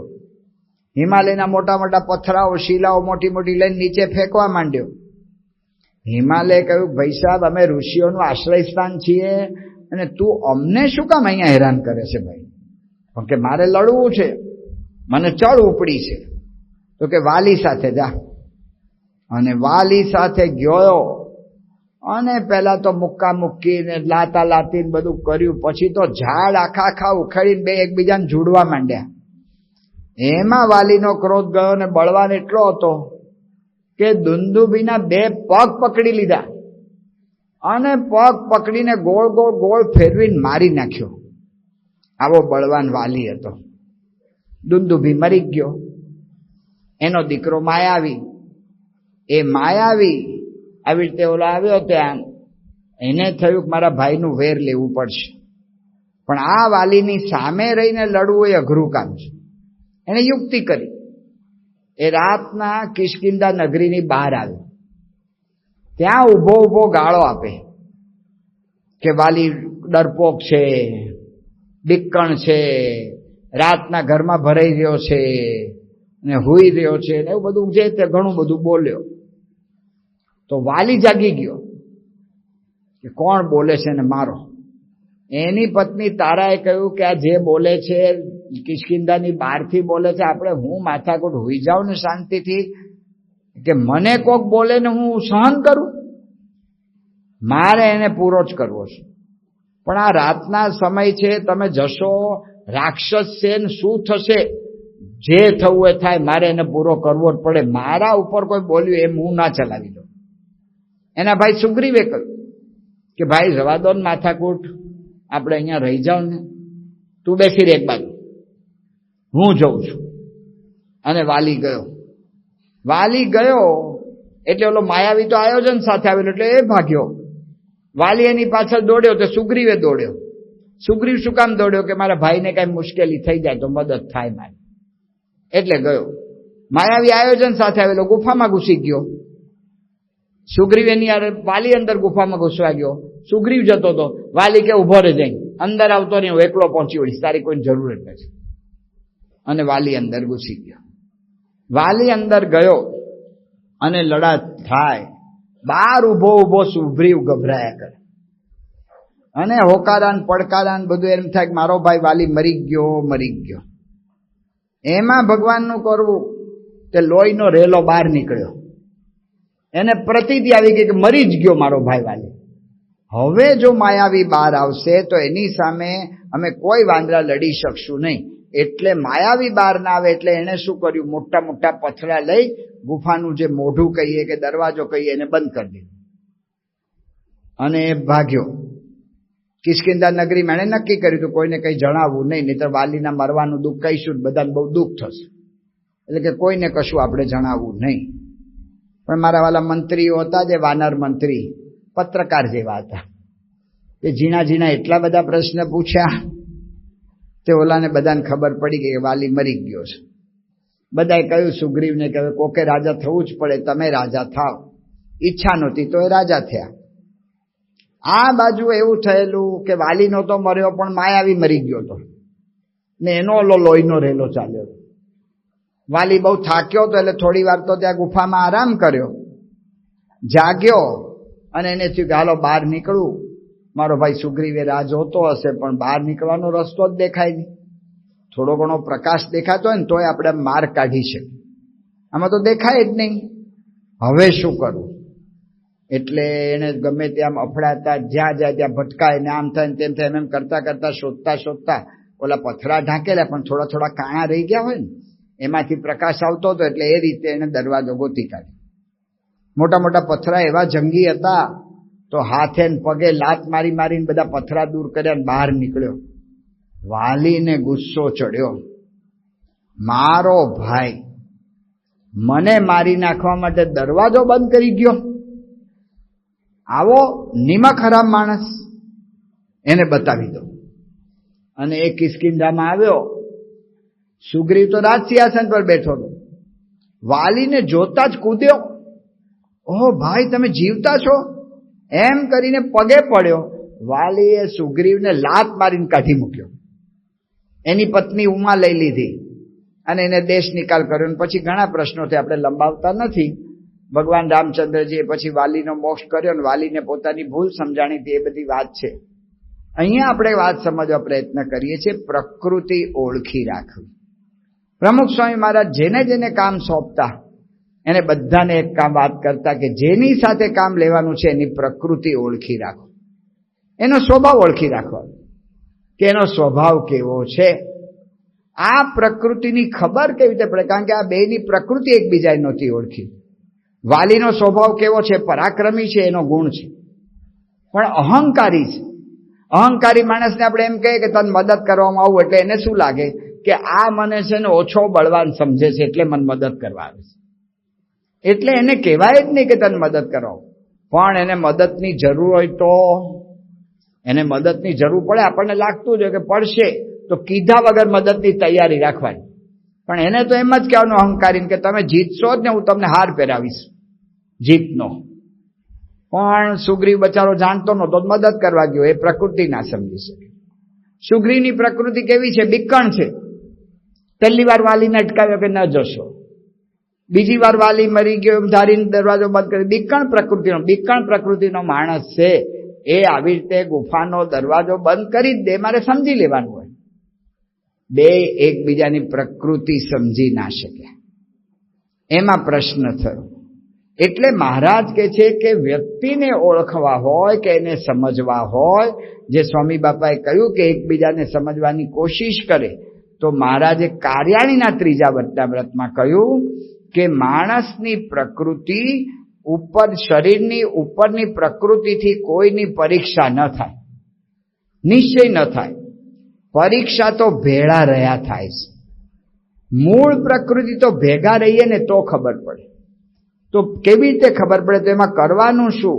તો મહારાજ કહે છે કે બોલ્યામાં ચઢાય, ચાલ્યામાં જણાય, ખાતે જણાય, પીતે જણાય, સૂતે જણાય, ઉઠતે જણાય, બેઠતે જણાય. મહારાજ કહે છે કે એની હારે દરેક ક્રિયાનો અભ્યાસ કરો તો ખબર પડશે કે કોની કઈ પ્રકૃતિ છે. ઉપર છેલ્લાથી નહીં ખબર પડે. રામાયણનો જ પ્રસંગ છે. હનુમાનજી અને એની ટુકડી, અંગદની ટુકડીને મોકલેલા દક્ષિણ તરફ, ને હનુમાનજીએ સીતાની શોધ કરી. સીતાની ઘણી બધી ટુકડીઓ મોકલેલી દરેક દિશામાં. એમાં હનુમાનજીની ટુકડીને સીતાજી મળી આવ્યા. એટલે આખા ટીમ મેમ્બર્સને બધાને ઉમંગ હોય ને, લીડરને તો હોય જ કે આપણે ક્રિકેટ જીતી આવ્યા. પણ બધા ટીમના જેટલા મેમ્બર હોય બધાને ઉમંગ હોય, બધા વાંદરાને ઉમંગ. એટલો આનંદ થઈ ગયો બધાને કે વાહ વાહ. એટલે એ સમાચાર આપવા માટે દક્ષિણ દિશામાંથી, દરિયેથી કિષ્કિંધા આવતા ઘણી વાર લાગે, પણ એટલા આનંદમાં હતા ને કે આમ 2-5 દાડામાં તો પહોંચી ગયા કિષ્કિંધા સુધી. કિષ્કિંધામાં પહોંચ્યા અને કિષ્કિંધા નગરીની રચના એવી હતી વાલ્મીકી રામાયણમાં છે કે કિષ્કિંધાની બહાર એક બગીચો હતો અને બગીચામાં અમુક પ્રકારના ઝાડ એવા હતા કે એમાંથી મધુ ફળ થતા હતા. એ ઝાડના ફળ મધ જેવા મીઠા એવા થતા હતા. એટલે આ ફળ પાછા બીજે ક્યાંય થઈ નહોતા શકતા. એટલે સુગ્રીવે અને વાલીએ આદેશ આપી દીધેલો કે આ ફળ કોઈ વાંદરાએ ખાવાનું નહીં. તો કોણ ખાય? કે મહેમાન આવે ને ત્યારે આપણે એના માટે છે, એટલે કોઈએ ખાવાના નથી. તો બધા વાંદરા આજ્ઞા પાળે એટલા માટે દધીમુખ નામનો એક વાંદરો ચોકીમાં મૂકેલો કે આ બગીચામાં કોઈ વાંદરાને ઘૂસવા દેવા નહીં.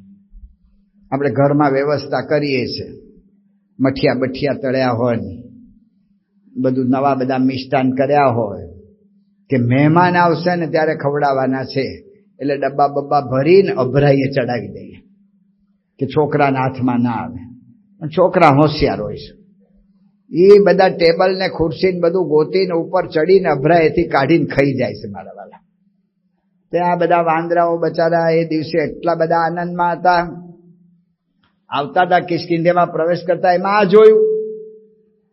હનુમાનજીને વિનંતી કરી, ભાઈ કોક દિવસ તો પાર્ટી આપો, આજે આ મેચ જીતાઈ ગઈ છે તો આજે તો આઈસ્ક્રીમ ખવડાવો, કે આજે તો આ મધુફળ અમને ખવડાવો, મેં આટલું મોટું કામ કર્યું, તમને સહકાર આપ્યો. હનુમાનજી કે ખાઓ. ઓલો દધીમુખ વાંદરો ઉભો રહ્યો કે બગીચામાં કોઈ ઘૂસવાનું નથી. તે દધીમુખે રોક્યા તો બધા વાંદરાઓ ભેગા થયા અને દધીમુખને માર્યો ને લાતો મારીને ગુંબા માર્યા ને એક બાજુ ઉછાળીને ફેંક્યો ને બધા ઘૂસી ગયા અંદર. દધીમુખને થયું કે આ સમાચાર મારે સુગ્રીવને આપવા જોઈએ. એ વખતે વાલી તો મરી ગયો તો સુગ્રીવ જ હતા. તો સુગ્રીવને મળવા આવ્યા. તો સુગ્રીવ તો ભગવાન રામચંદ્રજી જ્યાં પ્રવર્ષણ પર્વત પર રહેતા તો ત્યાં ગયા હતા, એટલે ત્યાં ગયો અને સુગ્રીવને રામચંદ્રજી વાત કરતા હતા. એકદમ ગયો અને ગુસ્સામાં બોલવા માંડ્યો. હવે વાનર જ્ઞાતિનું આવી બન્યું, કારણ કે બધા છોકરાઓ સ્વચ્છંદી થઈ ગયા. આ જુવાનિયાઓ આટલી ઉંમરમાં સ્વચ્છંદી થયા છે તો ભવિષ્યમાં આપણું શું થશે? અને નવાઈની વાત એ છે કે આપણા નેતા કેવા એવા હનુમાનજી એમાં સંમતિ આપે છે સ્વચ્છંદી બનવામાં. એટલે હવે આપણું બધું પતી ગયું ને આમ ને તેમ ને બધું આવું થોડોક પ્રસંગ થાય ને આપણે એને એટલું બધું પિસ્ટિવેશન કરી નાખીએ છીએ ને મોટો કરી નાખીએ. ત્યાં મોટો કરી નાખ્યો એવો બધો. અને સુગ્રીવની આગળ વાત કરી. ભગવાન રામચંદ્રજીએ સુગ્રીવને પૂછ્યું કે આ વાંદરો કે છે શું? એના પરથી એવું લાગે છે આ વાલ્મીકી રામાયણમાં કે વાંદરાની ભાષા જુદી હશે અને માણસની ભાષા જુદી હશે, એટલે કે સંસ્કૃત કરતા જુદી ભાષા બોલતા હશે. તો રામચંદ્રજીએ પૂછ્યું કે આ શું કહે છે? હવે આ તો ગુસ્સામાં બોલતો તો બધા સ્વચ્છંદી થઈ ગયા, નામ ને તેમને બધું. સુગ્રીવે શું કહ્યું? સુગ્રીવે કહ્યું કે દ્રષ્ટા સીતા મહાબાહો. આનંદની વાત છે, સીતાજી મળી ગયા છે. આ વાંદરાઓ સીતાજીના દર્શન કરીને આવ્યા છે. રામચંદ્ર ભગવાન કે એટલું તો હું સમજી શકું છું કે આ માણસની ભાષા નથી સમજતો, પણ જે રીતે બોલે છે એના પરથી ખબર પડે છે કે આ ગુસ્સો કરે છે. અને તમે કહો છો કે સીતાજી મળી ગયા ને એનો આનંદ છે. એક કે હું એટલા માટે કહું છું, હું મારા એક એક વાંદરાની પ્રકૃતિ જાણું છું. મારા વાંદરા મારી આજ્ઞા ક્યારેય લોપે નહીં. પણ જો એ અતિશય આનંદમાં આવી જાય ને ત્યારે એનો છે ને મારા આદેશ ઉપર કાબુ ના રહે. એટલે અતિશય આનંદના સમાચાર હોય તો જ બગીચામાં ઘૂસ્યા હોય ને એ આનંદના સમાચાર એ જ હોય કે સીતાજી મળી ગયા છે. આ વાત પ્રકૃતિ ઓળખી રાખવી પડે. કેમ તોફાન કરે છે, કેમ આમ કરે છે, એનું કારણ શું છે એ જાણવા પ્રયત્ન કરવો પડે. 7 Habits of Highly Effective People, Stephen Covey, આપણે 10 મિનિટમાં પૂરું કરીએ છીએ. તો સ્ટીફન કવિએ 7 Habits of Highly Effective Family એ પુસ્તક લખ્યું છે. એમાં લખ્યું છે કે એને જ્યારે આ પુસ્તક લખ્યું તો બહુ પ્રસિદ્ધ પુસ્તક થયું ને અમેરિકામાં ઘણા વર્ષો સુધી બેસ્ટ સેલર તરીકે રહ્યું. એ પુસ્તક લખવું હતું ત્યારે એને એકાંત જોઈતું હતું, એટલે હવાઈ ટાપુ પર જતા રહે એને એના પત્ની.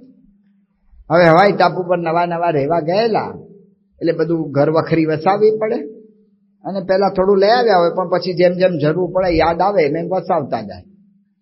કંઈ પણ ઘર વખરીની વસ્તુ લાવવાની હોય એની પત્ની આગ્રહ કરે, ફ્રીજ ડેરી કંપનીનો માલ લાવજો. આને થાય કે ફ્રીજ ડેરી કંપનીની દુકાન લગભગ 45-50 કિલોમીટર દૂર છે, આ ડોલ ડબલા જેવી વસ્તુ જોઈએ છે, એ ગમે તે દુકાનમાંથી લાવવું પ્રશ્ન શું છે? જો બીજા કોઈક હોય ને તો એમ થાય કે આ છે ને મને હેરાન કરવાના ધંધા કરે છે, એને મારી પાસે વધારે કામ કરાવવું એમાં એ આનંદ લેશે. તરત આપણને આવી શંકા જાય. પણ આ સ્ટીફન હતા એટલે એણે પ્રકૃતિ ઓળખવાનો પ્રયત્ન કર્યો. એક વખત એના પત્નીને બધા કંઈક આનંદમાં હશે એટલે એણે ધીમે રહીને પૂછ્યું, તમે કાયમ આ ફ્રીજ ડેરી કંપનીનો માલનો આગ્રહ કેમ કરો છો? તો એના પત્નીએ કહ્યું કે હું એટલા માટે આગ્રહ કરું છું કે જ્યારે અમેરિકામાં રિસેશન આવ્યું હતું, એમના સમયમાં મંદી આવી હશે, તો મંદી આવેલી ત્યારે બધી જ કંપનીઓ પોતપોતાના ઓલા જે મજૂર નોકરી કરનારા હતા એ બધાને છૂટા કરતી હતી, કારણ કે કંપનીઓ પાસે પૈસા નહોતા પગાર ચૂકવવાના. અમારે મોટામાં મોટો પ્રશ્ન હતો.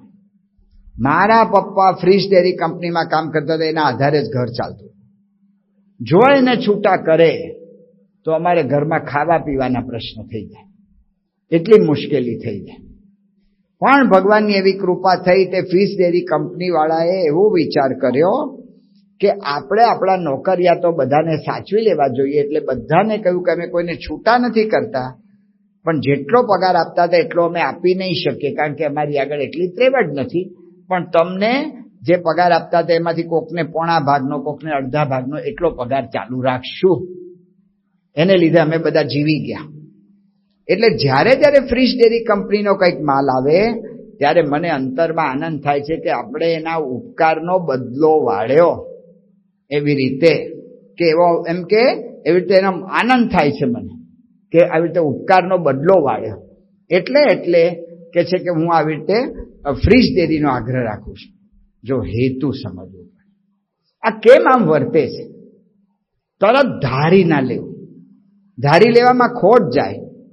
પ્રમુખ સ્વામી મહારાજ અમે યુવકમાં હતા અને બોચાસણમાં કથા કરી હતી.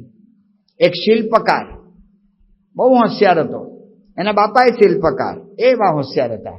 બાપા ગરડા થઈ ગયા એટલે આ છોકરાને સોંપેલું કામ. મૂર્તિઓ બનાવે અને મૂર્તિ બનાવીને એના બાપાને બતાવે, કારણ કે એ હોશિયાર હતા.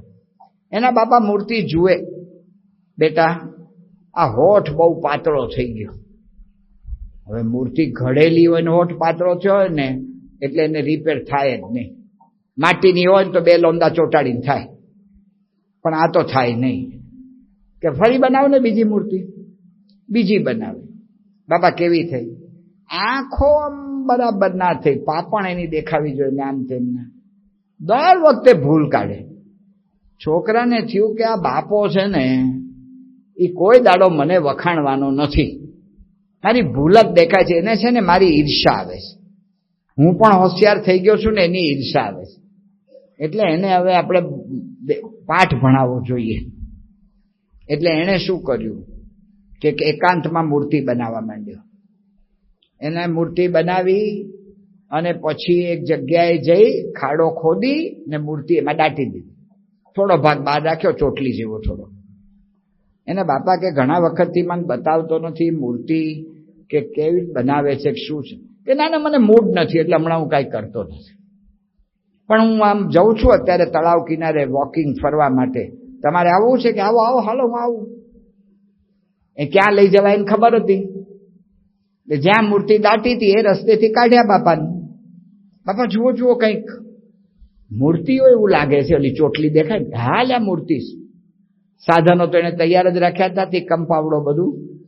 એટલે તરત બધી મૂર્તિ બહાર કાઢીને નવરાવીને બધી મૂકીને પછી એના બાપાને કહ્યું કે જુઓ તો કેવી કે મૂર્તિ છે પુરાતન, અને પુરાતન મૂર્તિ છે કે જે ખરેખરી પુરાતન મૂર્તિ છે. તો હવે કે છે કે આ જે શિલ્પી છે ને હોશિયારમાં હોશિયાર છે, એણે આવી મૂર્તિ ઘડી શકે. હું ઈચ્છા રાખું છું, એનો બાપો કહે છે કે તું પણ છે ને આવી જ મૂર્તિ તૈયાર કરતો થઈ જા. એક કરતો થઈ જાય નહીં, આ મેં જ કરી છે. આ મૂર્તિ મેં જ બનાવી છે.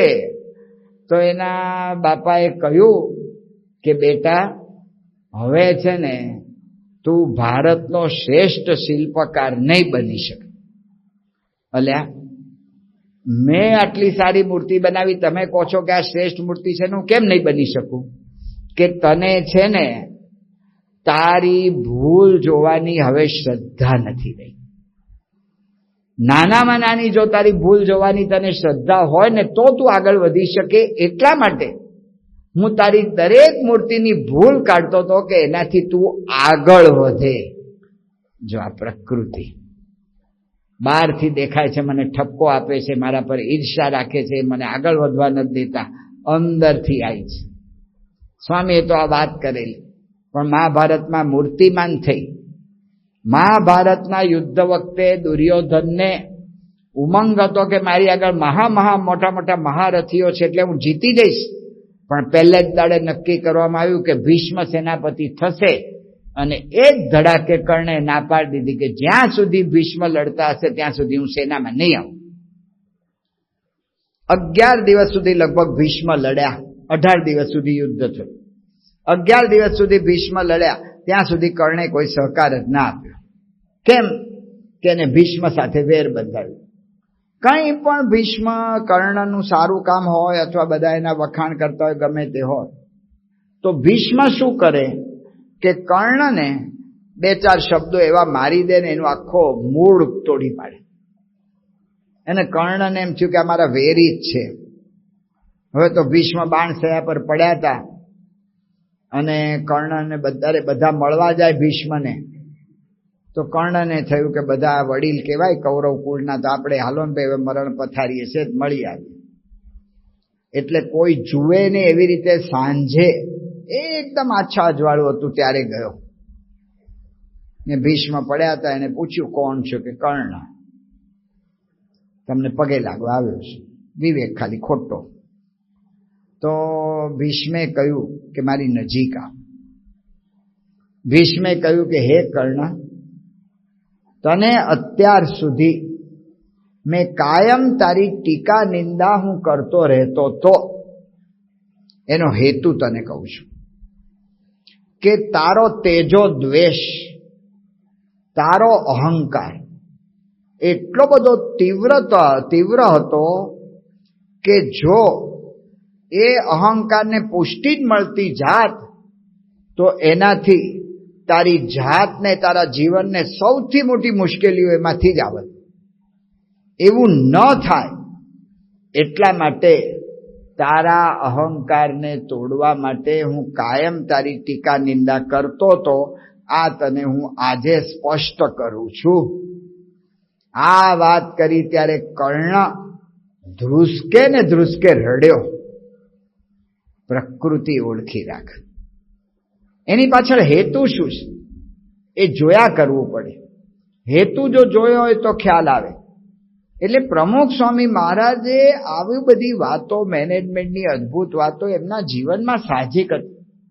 સ્વામીના જીવનમાં આપણે જોઈએ ખાતા પીતા હરતા ફરતા સાહજિક આ બધી વાતો થાય અને સાહજિક સ્વામી આવી બધી વાતો કરી દેતા. પ્રમુખ સ્વામી મહારાજ સાંકરીમાં નાસ્તો કરતા હતા અને સ્વામિનારાયણ પ્રકાશ વંચાતું હતું.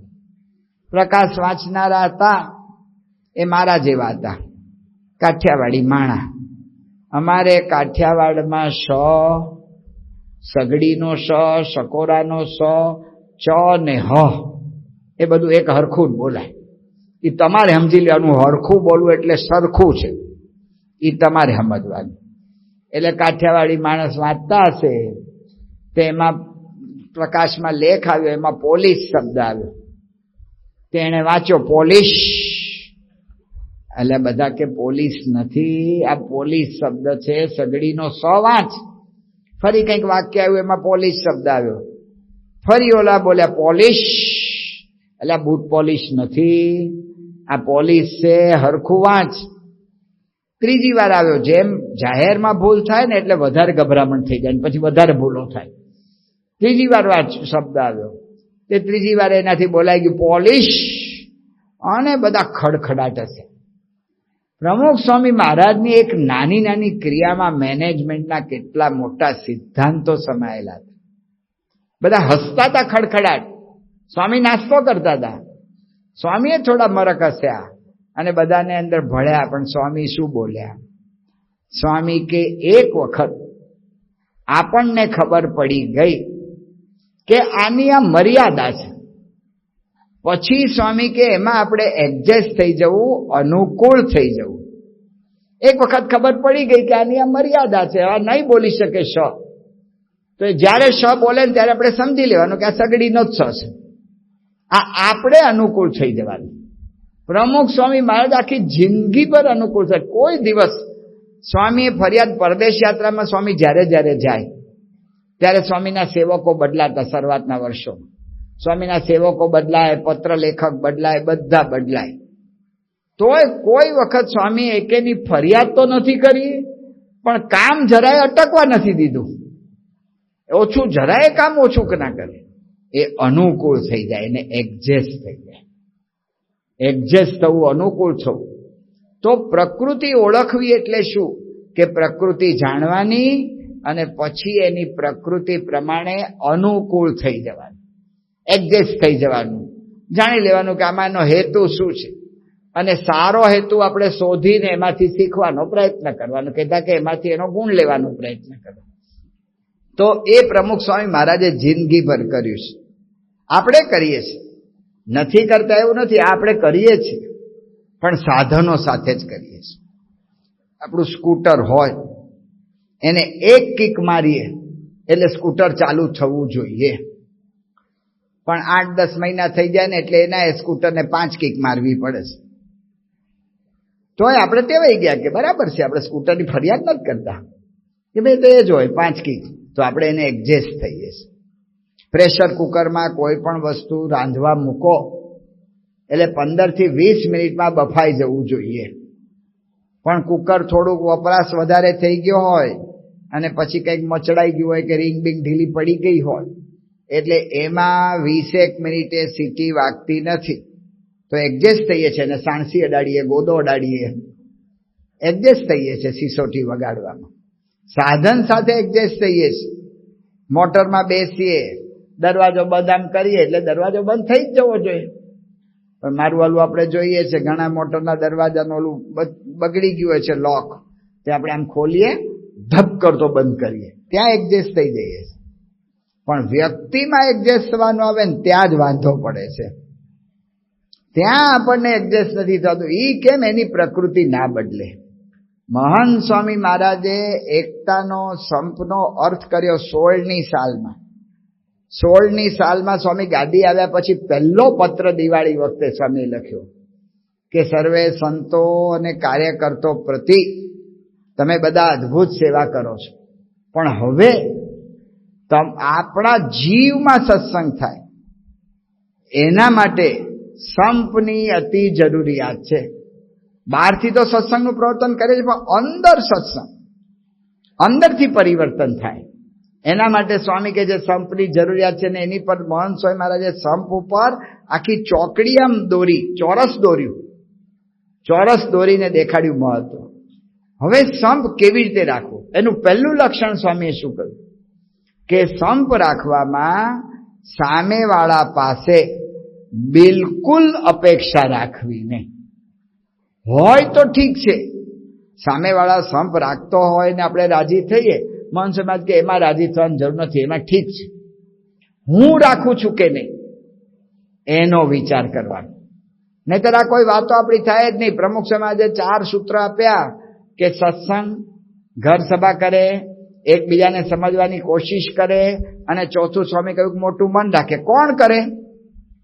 સ્વામીએ લખ્યું નથી કે બાપ કરે કે માં કરે કે સાસુ કરે કે વહુ કરે કે દીકરો કરે. સ્વામી કોઈનું નામ નથી આપ્યું, કોઈને લખ્યું જ નથી. એ આપણે સમજવાનું. ચલો યોગીમાં દ્રષ્ટાંત આપે ને કે ઓલા દરબારો બધા, કોઈ દરબાર હોય તો ભાઈ ખોટું ના લગાડતા અમારે, પણ આ જૂના જમાનાની વાત છે. તે ગામના ચોરે બધા અફીણના કસુંબા ઘોળે અને એ બધી તરે તરેની વાતો થાય, પણ એ કસુંબા હારે ઓલા ચારણ કે ગઢવી કોક હોય ને એ થોડા ગીત લલકારે ને થોડા ટૂચકા કે ને એટલે જોક્સ કે ને થોડું કંઈક બીજું રમૂજ કરાવે તે આનંદ આવે.